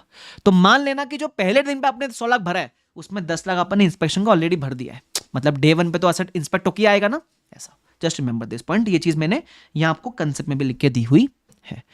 Is this clear to everyone guys? Yes sir. तो ये आपका कंपोनेंट अकाउंटिंग वाला पॉइंट था। कंपोनेंट अकाउंटिंग पे कुछ शानदार क्वेश्चन भी है, वो भी करवाऊंगा, टेंशन मत लो, आगे आ जाओ।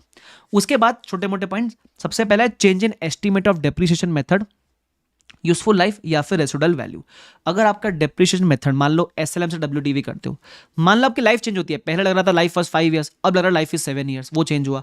मान लो आपका स्क्रैप वैल्यू का एस्टीमेट चेंज हुआ, तो ये सब चेंज होने से पता है क्या होता है, आपके डेप्रिसिएशन के अमाउंट चेंज हो जाते हैं। तो ये चेंज का इफेक्ट आप दोगे prospective. What is the meaning of prospective? मान लो ये चेंज के बारे में आपको ईयर 3 से मालूम पड़ा, तो डेप्रिसिएशन ईयर 3 के बाद वाले ईयर्स का चेंज होएगा, पुराने ईयर 1 ईयर 2 का यू कांट चेंज। उसको बोलते हैं प्रोस्पेक्टिव इफेक्ट देना, क्योंकि ये सब चेंज इन अकाउंटिंग एस्टीमेट है।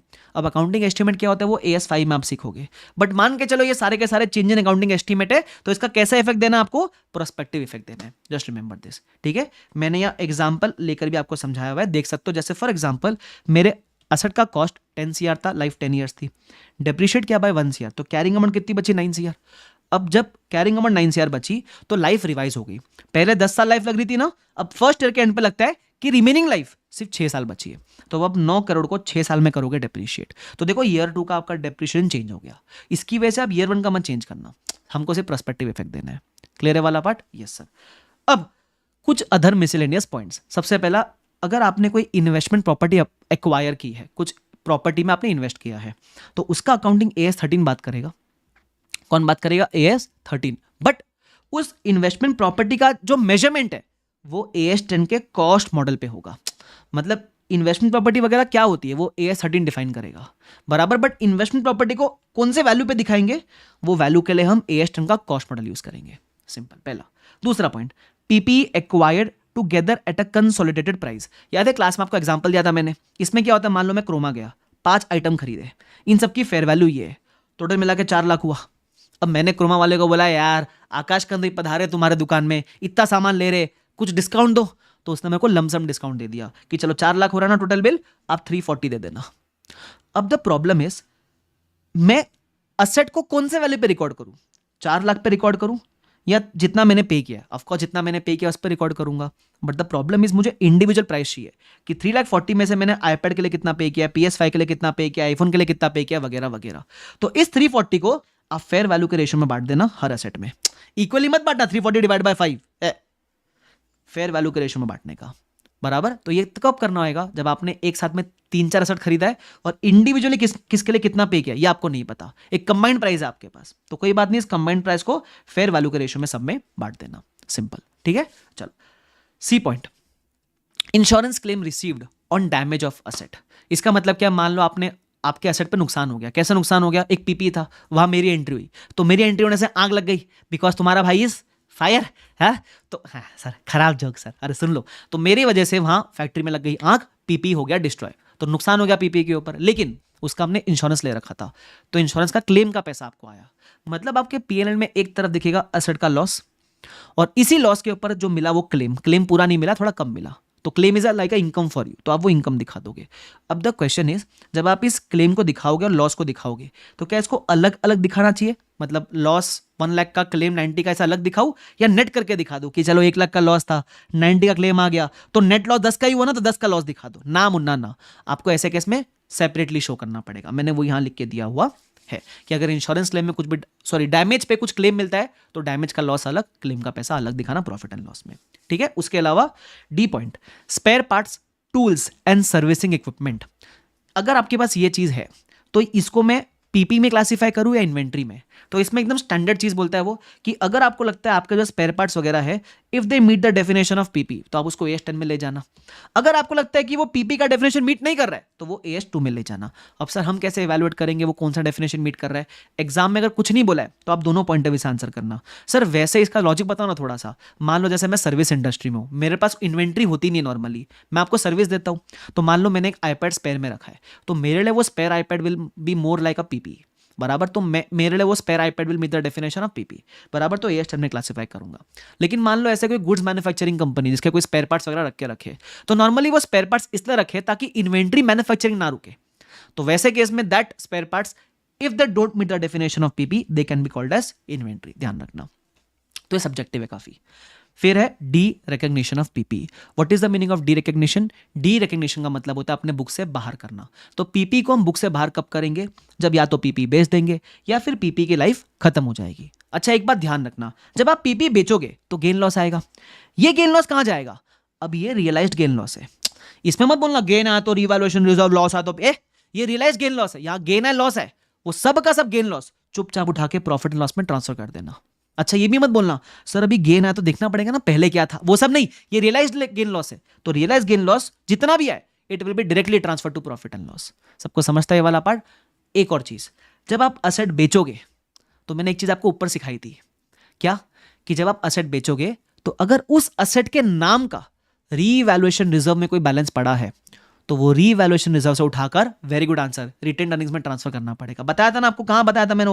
ऊपर वाले पॉइंट में बताया था, देखो इधर कि transfer of revaluation reserve to retained earnings. हाँ सर मैंडेटरी, याद है क्या? अगर असेट को बेच दिया या लाइफ खत्म हो गई तो रीवैल्यूएशन रिजर्व से उठाकर उतना गेन आप रिटेन्ड अर्निंग्स में ट्रांसफर करोगे। कब? ये तभी पॉसिबल है जब मान लो आपने कोई ऐसा असेट बेचा है जो रीवैल्यूएशन मॉडल पे था और उसके नाम का कोई सिंदूर रीवैल्यूएशन रिजर्व में पड़ा था, तो उसको उठाकर रिटेन्ड अर्निंग्स में ट्रांसफर कर देना। मतलब जब असेट बेचते हो तो दो काम करना है, पहला जो रियलाइज्ड गेन लॉस है P&L, दूसरा जो पुराना बैलेंस पड़ा है रीवैल्यूएशन रिजर्व में वो उठाकर you will have to transfer to retained earnings. क्या आपको ये बात समझती है? Yes sir. चलो अब आएगा आखिरी पॉइंट। अब अगेन ये आखिरी जो पॉइंट है ये किताब में आपके है कंसेप्ट में, बट इस पे कोई क्वेश्चन नहीं है और थोड़ा सा CF फाइनल वाला कंसेप्ट है, बट मैं पढ़ा रहा हूं एग्जाम के नजदीक हो तो ये पॉइंट छोड़ोगे तो भी चलेगा, बट सुन लो फटाफट से सुनना। ये है changes in existing decommissioning dismantling site restoration. याद है ये पॉइंट? इसको हम कॉस्ट में ऐड करते हैं एसेट के एट प्रेजेंट वैल्यू, ठीक है। अब इसमें क्या हुआ सुनना, हमको लग रहा था दैट आफ्टर 5 ईयर्स हमको इंकर करना पड़ेगा 5 लाख रुपया डीकमिशनिंग में, ठीक है सर। लेकिन ये तो एक अंदाजा होता है ना, हमको एग्जैक्टली थोड़ी ना पता होता कि 5 साल बाद कितना पे करना है, ये तो मैंने अंदाजा लगाया। अब 5 साल में से 2 साल बीत गए और 2 साल के बाद मुझे मालूम पड़ा अरे रे मुझे 5 लाख नहीं इंकर करना पड़ेगा, मुझे 7 लाख इंकर करना पड़ेगा। इसको बोलते हैं changes in estimate of decommissioning. आपने जितना डीकमिशनिंग का खर्चा सोचा था वो आपका एस्टिमेट ही बदल गया, ठीक है। सो उस एस्टिमेट का इफेक्ट आप कैसे दोगे? तो एक सिंपल सी बात बोलता है, आपको देखना पड़ेगा असेट कौन से मॉडल पे है। अगर असेट कॉस्ट मॉडल पे है तो ये जो भी डीकमिशनिंग में चेंज हुआ है वो असेट की कॉस्ट से एडजस्ट करना। सर ये कैसे करेंगे? मान लो आपका डीकमिशनिंग का खर्चा बढ़ गया, जब मालूम पड़ा तब ये एंट्री मारना। मान लो आपको सेकेंडर के एंड पे मालूम पड़ा चेंज के बारे में, तो सेकेंडर के एंड पे ये एंट्री मारेंगे, ठीक है। अब मान लो आपको लगता है डीकमिशनिंग का खर्चा बढ़ गया, कहां से एडजस्ट करना है? कॉस्ट से एडजस्ट करना है। तो सिंपल सा बेसिक एंट्री आती है, रट्टा मत मानना, बेसिक एंट्री आती है। हाँ सर, अगर डीकमिशनिंग का खर्चा बढ़ गया तो प्रोविजन बढ़ेगा। प्रोविजन इज अ लाइबिलिटी, बढ़ाने के लिए करोगे क्रेडिट, तो आप बोलोगे टू प्रोविजन।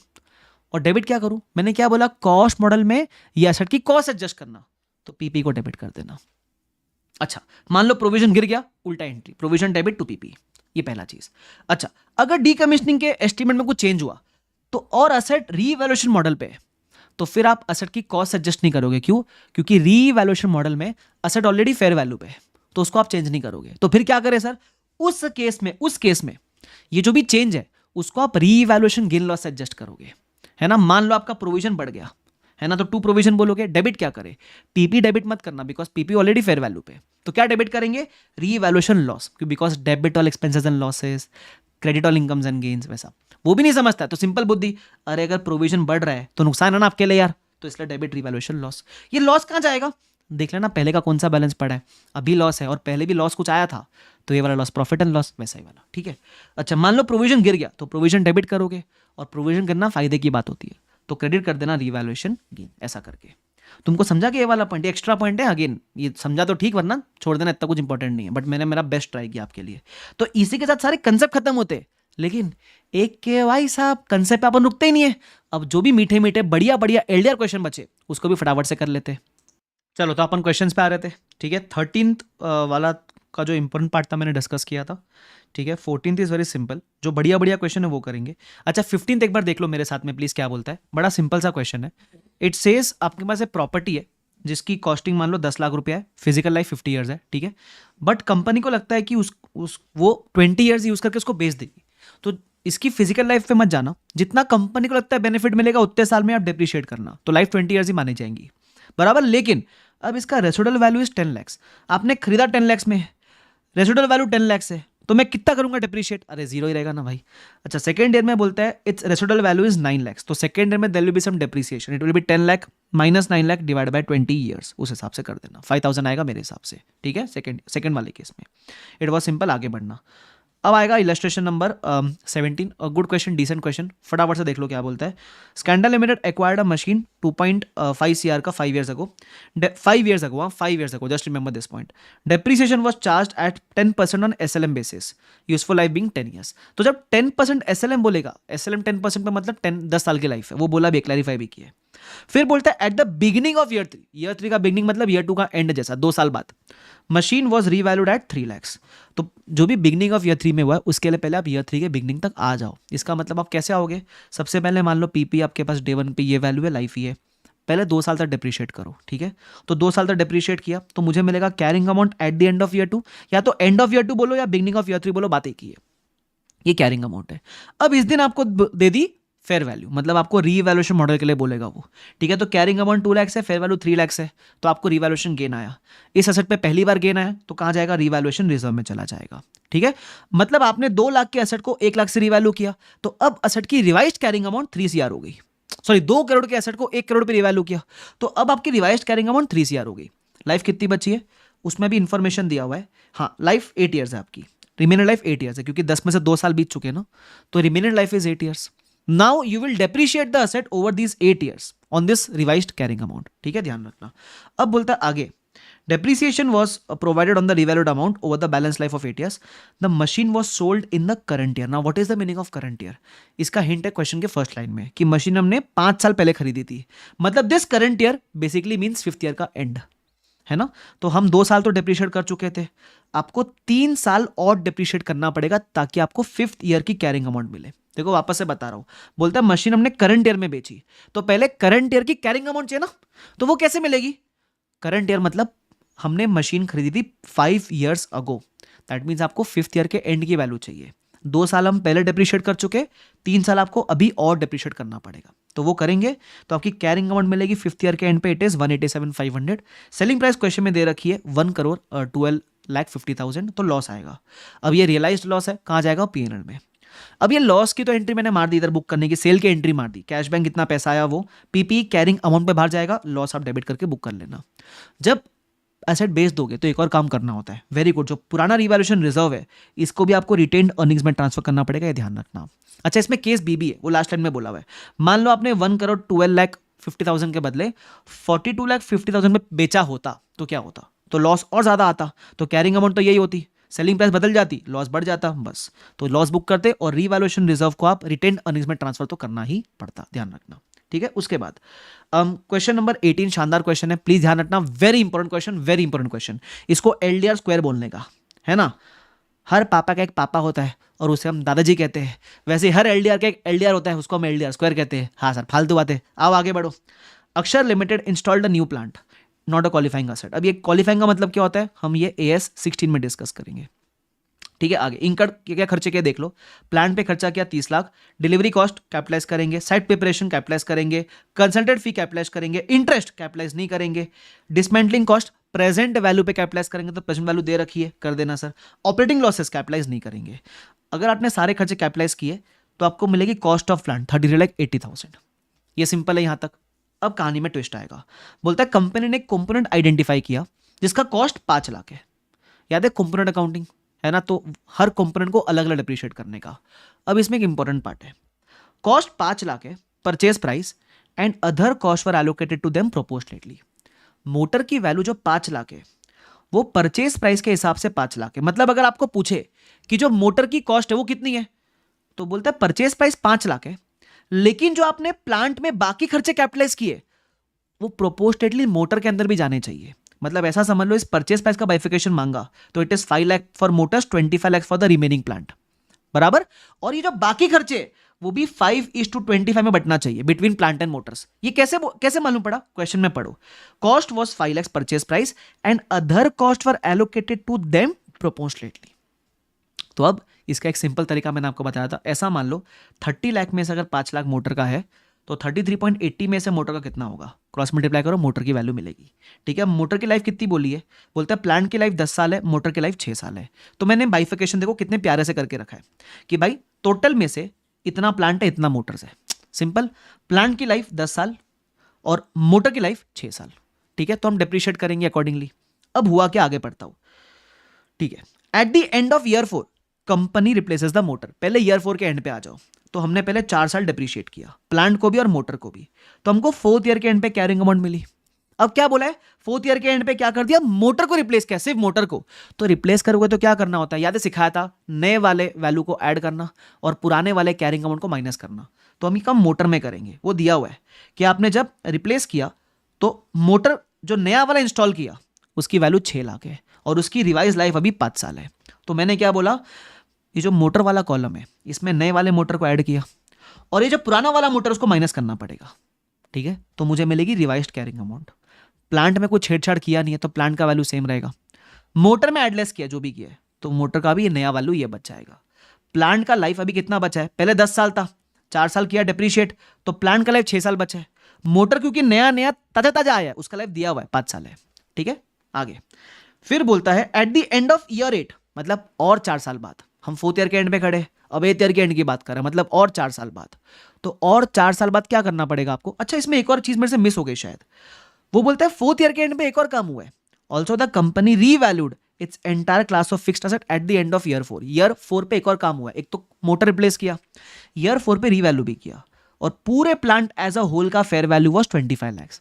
बोलता है revalued amount of a plant as a whole is 25 lakh. इसका मतलब पूरे प्लांट का वैल्यू फेयर वैल्यू 25 लाख है, लेकिन मेरे को तो प्लांट का अलग मोटर का अलग चाहिए ना। तो अब मैं क्या करूं, देखो मैं ऐसा कह दूं 25 लाख में से मोटर तो मैंने आज ही फ्रेश खरीदा है 6 लाख रुपए का, तो ऐसा मान लेंगे 25 में से मोटर का फेयर वैल्यू 6 लाख ही है, बचा हुआ 19 लाख प्लांट का फेयर वैल्यू है। ठीक है, तो ये कैरिंग अमाउंट थी 1690 और 6 लाख। फेयर वैल्यू क्या रहेगा, मोटर का कैरिंग अमाउंट को फेयर वैल्यू मान लो, क्योंकि आज ही तो मोटर रिप्लेस किया है, तो जो आज की कॉस्ट है वो इसकी फेयर वैल्यू होगी, तो बचा हुआ फेयर वैल्यू प्लांट में जाएगा। तो मोटर में तो कोई गेन नहीं आएगा क्योंकि वही कॉस्ट है वही फेयर वैल्यू है। प्लांट में गेन आ जाएगा क्योंकि कैरिंग अमाउंट 1690 है बट फेयर वैल्यू 19 लाख है। तो ये गेन पहली बार आया जाएगा रिवैल्यूएशन रिजर्व में। ठीक है, तो मैंने वापस से लिखा रिवाइज्ड कैरिंग अमाउंट, प्लांट का कैरिंग अमाउंट 19, मोटर्स का 6 लाख ही रह जाएगा। ठीक है, अब हुआ है eight the end of 8th year उसने प्लांट को कर दिया रिटायर फॉर 6 लाख। तो पहले 8th ईयर के एंड पे आ जाओ, प्लांट को भी करो मोर 4 ईयर से डिप्रिशिएट, मोटर को भी करो मोर 4 ईयर से डिप्रिशिएट, तो कैरिंग अमाउंट मिलेगी।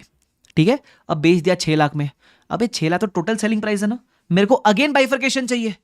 अब मैं 6 लाख को कैसे बाइफिकेट करूं दोनों के अंदर।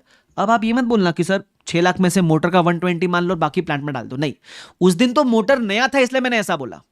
अब हम 6 लाख को कैसे बांटेंगे, इन द रेशियो ऑफ दोनों का कैरिंग अमाउंट। ठीक है, तो कैरिंग अमाउंट के रेशियो में बांटा, आपको मिलेगा प्लांट के बेचने पे कितना नुकसान हुआ और मोटर के बेचने पे कितना नुकसान हुआ, ये हम नुकसान बुक करेंगे। उसके अलावा क्योंकि ये प्लांट डिस्पोज ऑफ हो चुका है तो एक और काम करना पड़ेगा, जो आपने रीवैल्यूएशन रिजर्व बुक किया था उसको आपको ट्रांसफर करना पड़ेगा टू रिटेन्ड अर्निंग्स, ध्यान रखना। ठीक है, तो ये एक शानदार क्वेश्चन है। देखो वापस से बोल दूं, मैं तो क्वेश्चन का सिर्फ रिवीजन करवाता हूं but writing practice is the key. लिखे बिना आपका कुछ होने नहीं वाला, ये तो आप लिख के करोगे, कोई पॉइंट में फंस गए तो आपको रिवीजन काम आ जाएगा, ध्यान रखना। ठीक है, तो इस क्वेश्चन को दोबारा रिवाइज करवाने के लिए समरी दिखाता हूं, सुनना मेरी बात। इसमें किया कितना कुछ, सबसे पहले डे 1 पे असेट खरीदा, उसके 2 कंपोनेंट प्लांट मोटर, फिर आपने 4 साल दोनों को डिप्रिशिएट किया, फिर आया ईयर 4 का एंड, ईयर 4 के एंड पे 2 काम किया, एक तो मोटर रिप्लेस किया, नए वाले का वैल्यू ऐड पुराने वाले का माइनस, उसके अलावा रीवैल्यू भी किया, याद है 25 लाख का फेयर वैल्यू दिया, उसमें मोटर का 6 लाख प्लांट का 19 लाख और जिसपे गेन आया गेन बुक किया। फिर ईयर 8 के एंड पे आपने प्लांट और मोटर दोनों को बेच दिया। अब दिक्कत ये थी कि सेलिंग प्राइस टोटल दिया हुआ था तो मैंने सेलिंग प्राइस को पहले कैरिंग अमाउंट के रेशियो में बांटा दोनों में, और फिर जो भी लॉस दोनों में आया वो बुक किया। उसके अलावा पुराना जो रिवैल्यूएशन रिजर्व में बैलेंस पड़ा है उसको रिटर्न अर्निंग्स में मैंने ट्रांसफर भी किया। तो ये एक समरी जैसा भी होगा कि मैंने पूरे क्वेश्चन में क्या किया। एक के भाई साहब मजा आ गया सर। आगे बढ़ जाते हैं चलो। उसके बाद बढ़िया क्वेश्चन में लेट मी सी, क्वेश्चन नंबर 20 का पार्ट बी एक बार बस घर पे पढ़ लेना, ठीक है। इसमें मैं आपको सिंपली बताता हूँ पार्ट बी में क्या बोला है। एग्जांपल देता हूँ। मान लो एक बिल्डर बिल्डिंग बना रहा है। अब बिल्डिंग बनाने के लिए उसने आजू बाजू की रोड भी डेवलप करी, ठीक है। अब ऑफकोर्स ये रोड जो डेवलप उसने करी वो तो पब्लिक भी यूज कर सकती है नॉर्मल। तो ये जो रोड वो डेवलप कर रहा है बिल्डर, क्या इस रोड को वो सेपरेट असेट रिकॉर्ड कर सकता है? The answer is no. अगर आप बिल्डिंग बनाते हो, मान लो बिल्डर हो, बिल्डिंग बना रहे हो, अब बिल्डिंग बेचने के लिए आपको आजू बाजू का एरिया भी डेवलप करना पड़ रहा है। तो ये जो आपने आजू बाजू का एरिया डेवलप किया ये सिर्फ उस कंपनी का असेट नहीं होता है, ये सिर्फ उस बिल्डर का असेट नहीं है, ये तो कोई भी यूज कर सकता है। तो इसका जो खर्चा है वो एक सेपरेट असेट की तरह रिकॉर्ड नहीं हो सकता। लेकिन ये जो आप आजू बाजू का डेवलपमेंट करते हो ऑफकोर्स वो आप ये बिल्डिंग के कॉस्ट में कैपिटलाइज कर सकते हो। सेम चीज यहाँ है। एक कंपनी रिफाइनरी बनाने वाली है, रिफाइनरी बनाने के लिए आजू बाजू का रेलवे वगैरह उसको डेवलप करना पड़ेगा, बराबर। तो वो रेलवे को अलग से रिकॉर्ड तो नहीं कर पाएगी, बट वो जो भी डेवलपमेंट का खर्चा है आजू बाजू का वो रिफाइनरी वाले कॉस्ट में ऐड कर सकते हो। अच्छा क्वेश्चन है, ध्यान रखना, काम आ सकता है, ठीक है। यस, मेरा चार्जर में लेकर तो 1 मिनट देना मुझे। हाँ सॉरी, चार्जर आ गया। यस चल आगे बढ़ रहा हूँ। उसके बाद 22 you can just give it a read, it is a very simple question. 23 देख लो एक बार मेरे साथ, प्रीवियस का क्वेश्चन है, बड़ा सिंपल है, सुन लो क्या बोलता है। अपने पास एक प्रॉपर्टी है, इसका कैरिंग अमाउंट 216 है, उसकी फेयर वैल्यू अभी कितनी हो गई? 190 होगी, ठीक है।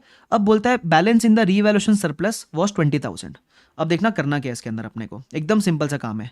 कैरिंग अमाउंट 216 है, फेयर वैल्यू 190 है, तो लॉस आएगा आपको 26,000 का।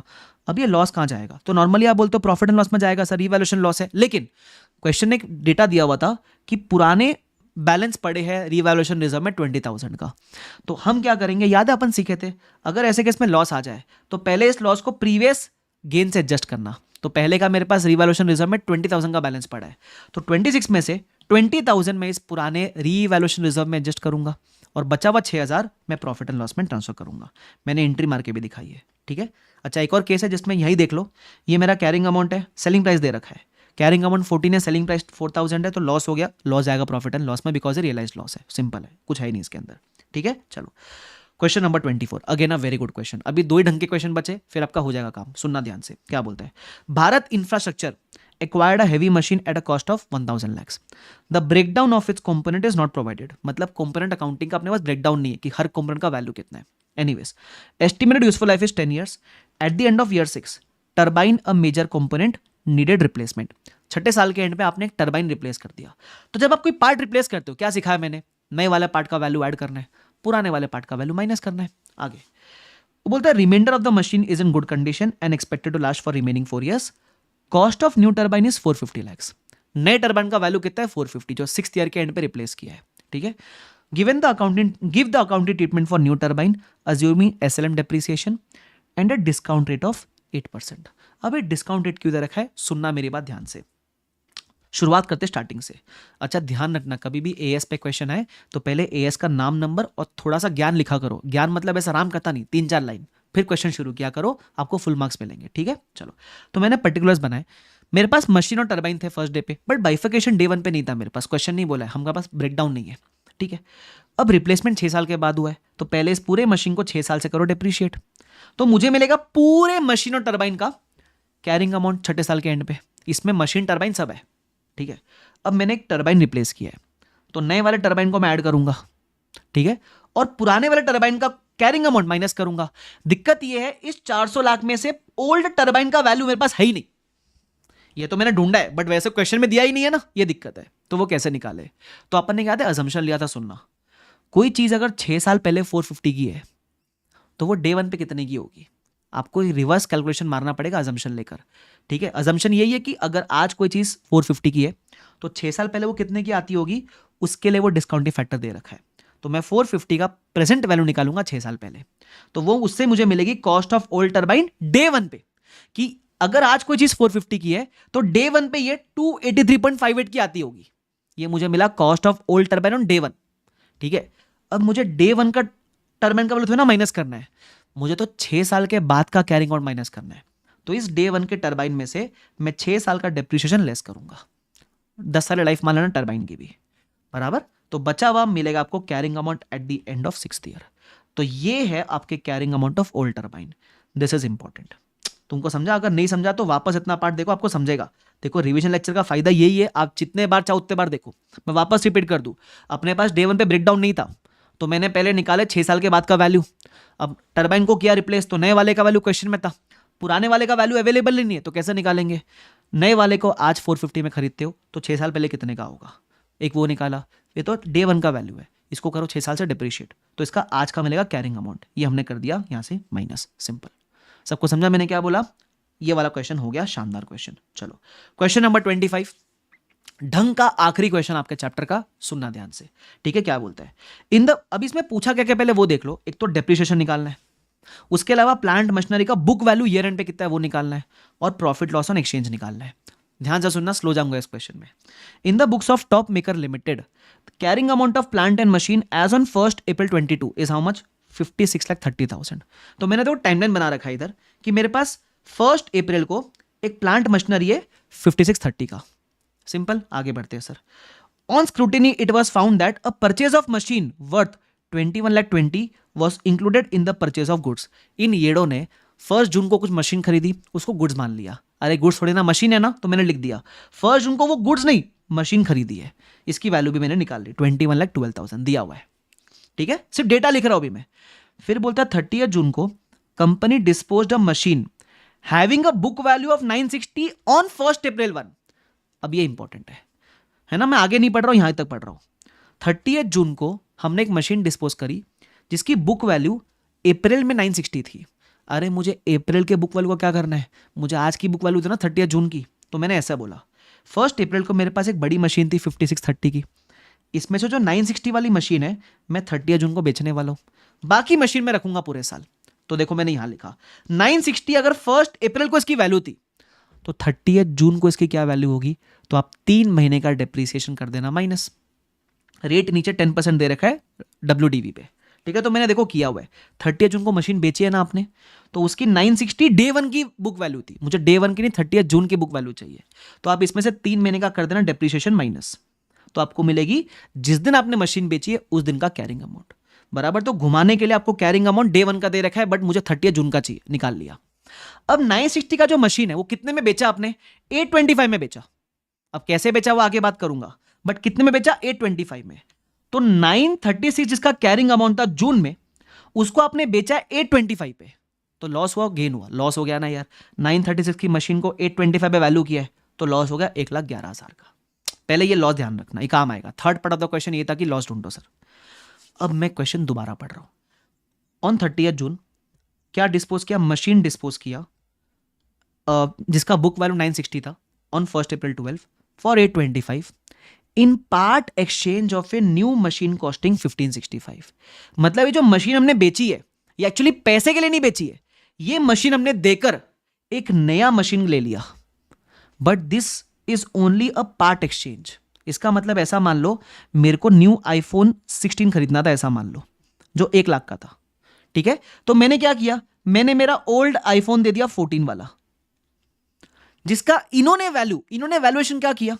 इन्होंने वैल्यूएशन 825 माना। तो मान लो मेरे पुराने आईफोन का इन्होंने वैल्यू 20,000 माना, तो मैंने नया आईफोन खरीदने के लिए पार्ट एक्सचेंज में मेरा पुराना आईफोन दिया, ठीक है? पार्ट एक्सचेंज में मेरा पुराना आईफोन दिया, और बाकी बैलेंस क्या करना पड़ेगा? अरे कैश देना पड़ेगा ना यार।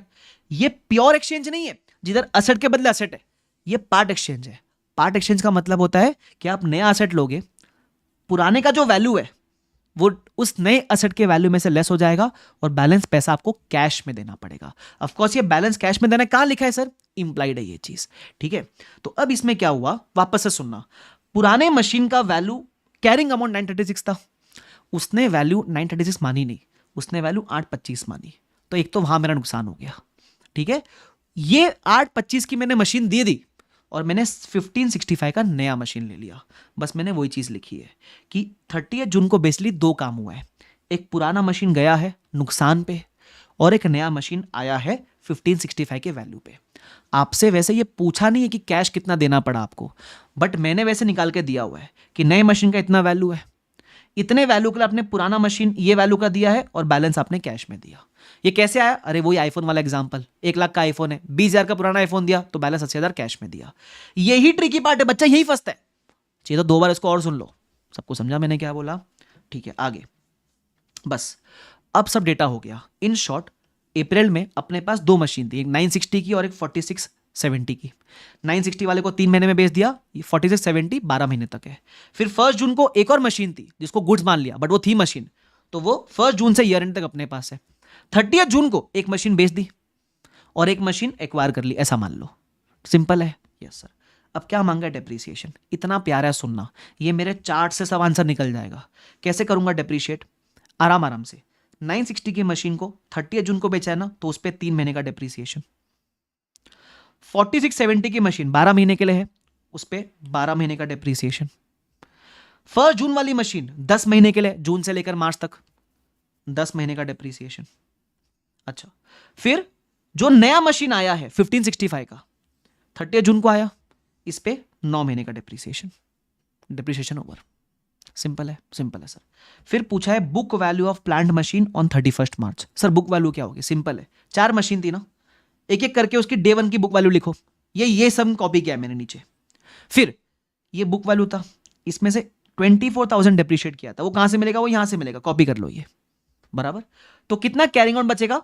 936 का कैरिंग अमाउंट बचेगा ईयर एंड पे। लेकिन सर ये बचा ही नहीं है, ये वाले तो हमने बेच दी थी, तो भले ही 936 का कैरिंग अमाउंट दिख रहा है, बट नील लिखना, नील, क्योंकि दिस मशीन वाज सोल्ड ना यार, ये बेच दिया था ना। क्लियर? ध्यान रखना। तो ये मशीन तो बचा ही नहीं, हटा दो इसको।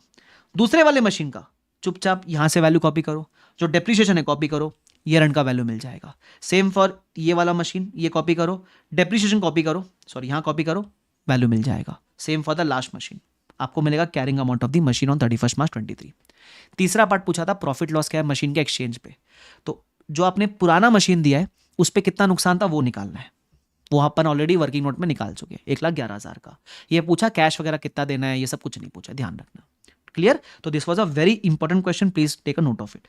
उसके बाद नीचे लाइन से बहुत बेसिक बेसिक थियरी क्वेश्चंस है, you can just give it a read.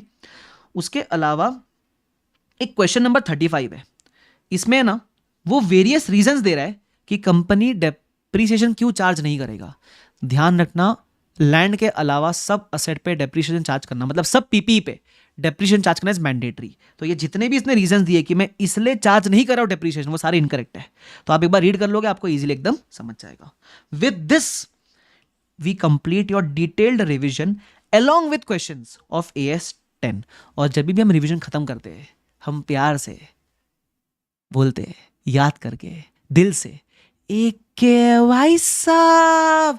तो अगर रिवीजन देखकर मजा आया तो कमेंट सेक्शन में अपना प्यार बरसा देना और कह देना एक के भाई साहब, और बताना जरूर रिवीजन कैसा लगा, बिकॉज आपके कुछ शब्द मेरे लिए can be a great motivation factor. Okay, so I hope you like the revision. Board notes Telegram पे मिल जाएंगे, किताब बीबी वर्चुअल्स पे अवेलेबल है। और अगर आप अपने बाद, आप तो पास हो जाओगे रिवीजन देखकर, लेकिन अगर आप चाहो अपने जूनियर्स को रिकमेंड करना तो definitely you can recommend. My classes are available on bbvirtuals.com। हल्का हल्का प्रचारण लास्ट में बनता है बॉस, ठीक है। So thank you so much, bye bye everyone, take care, see you all, bye. और ऐसे बहुत शानदार रिवीजन लाता रहूंगा आपके लिए, ठीक है। चलो।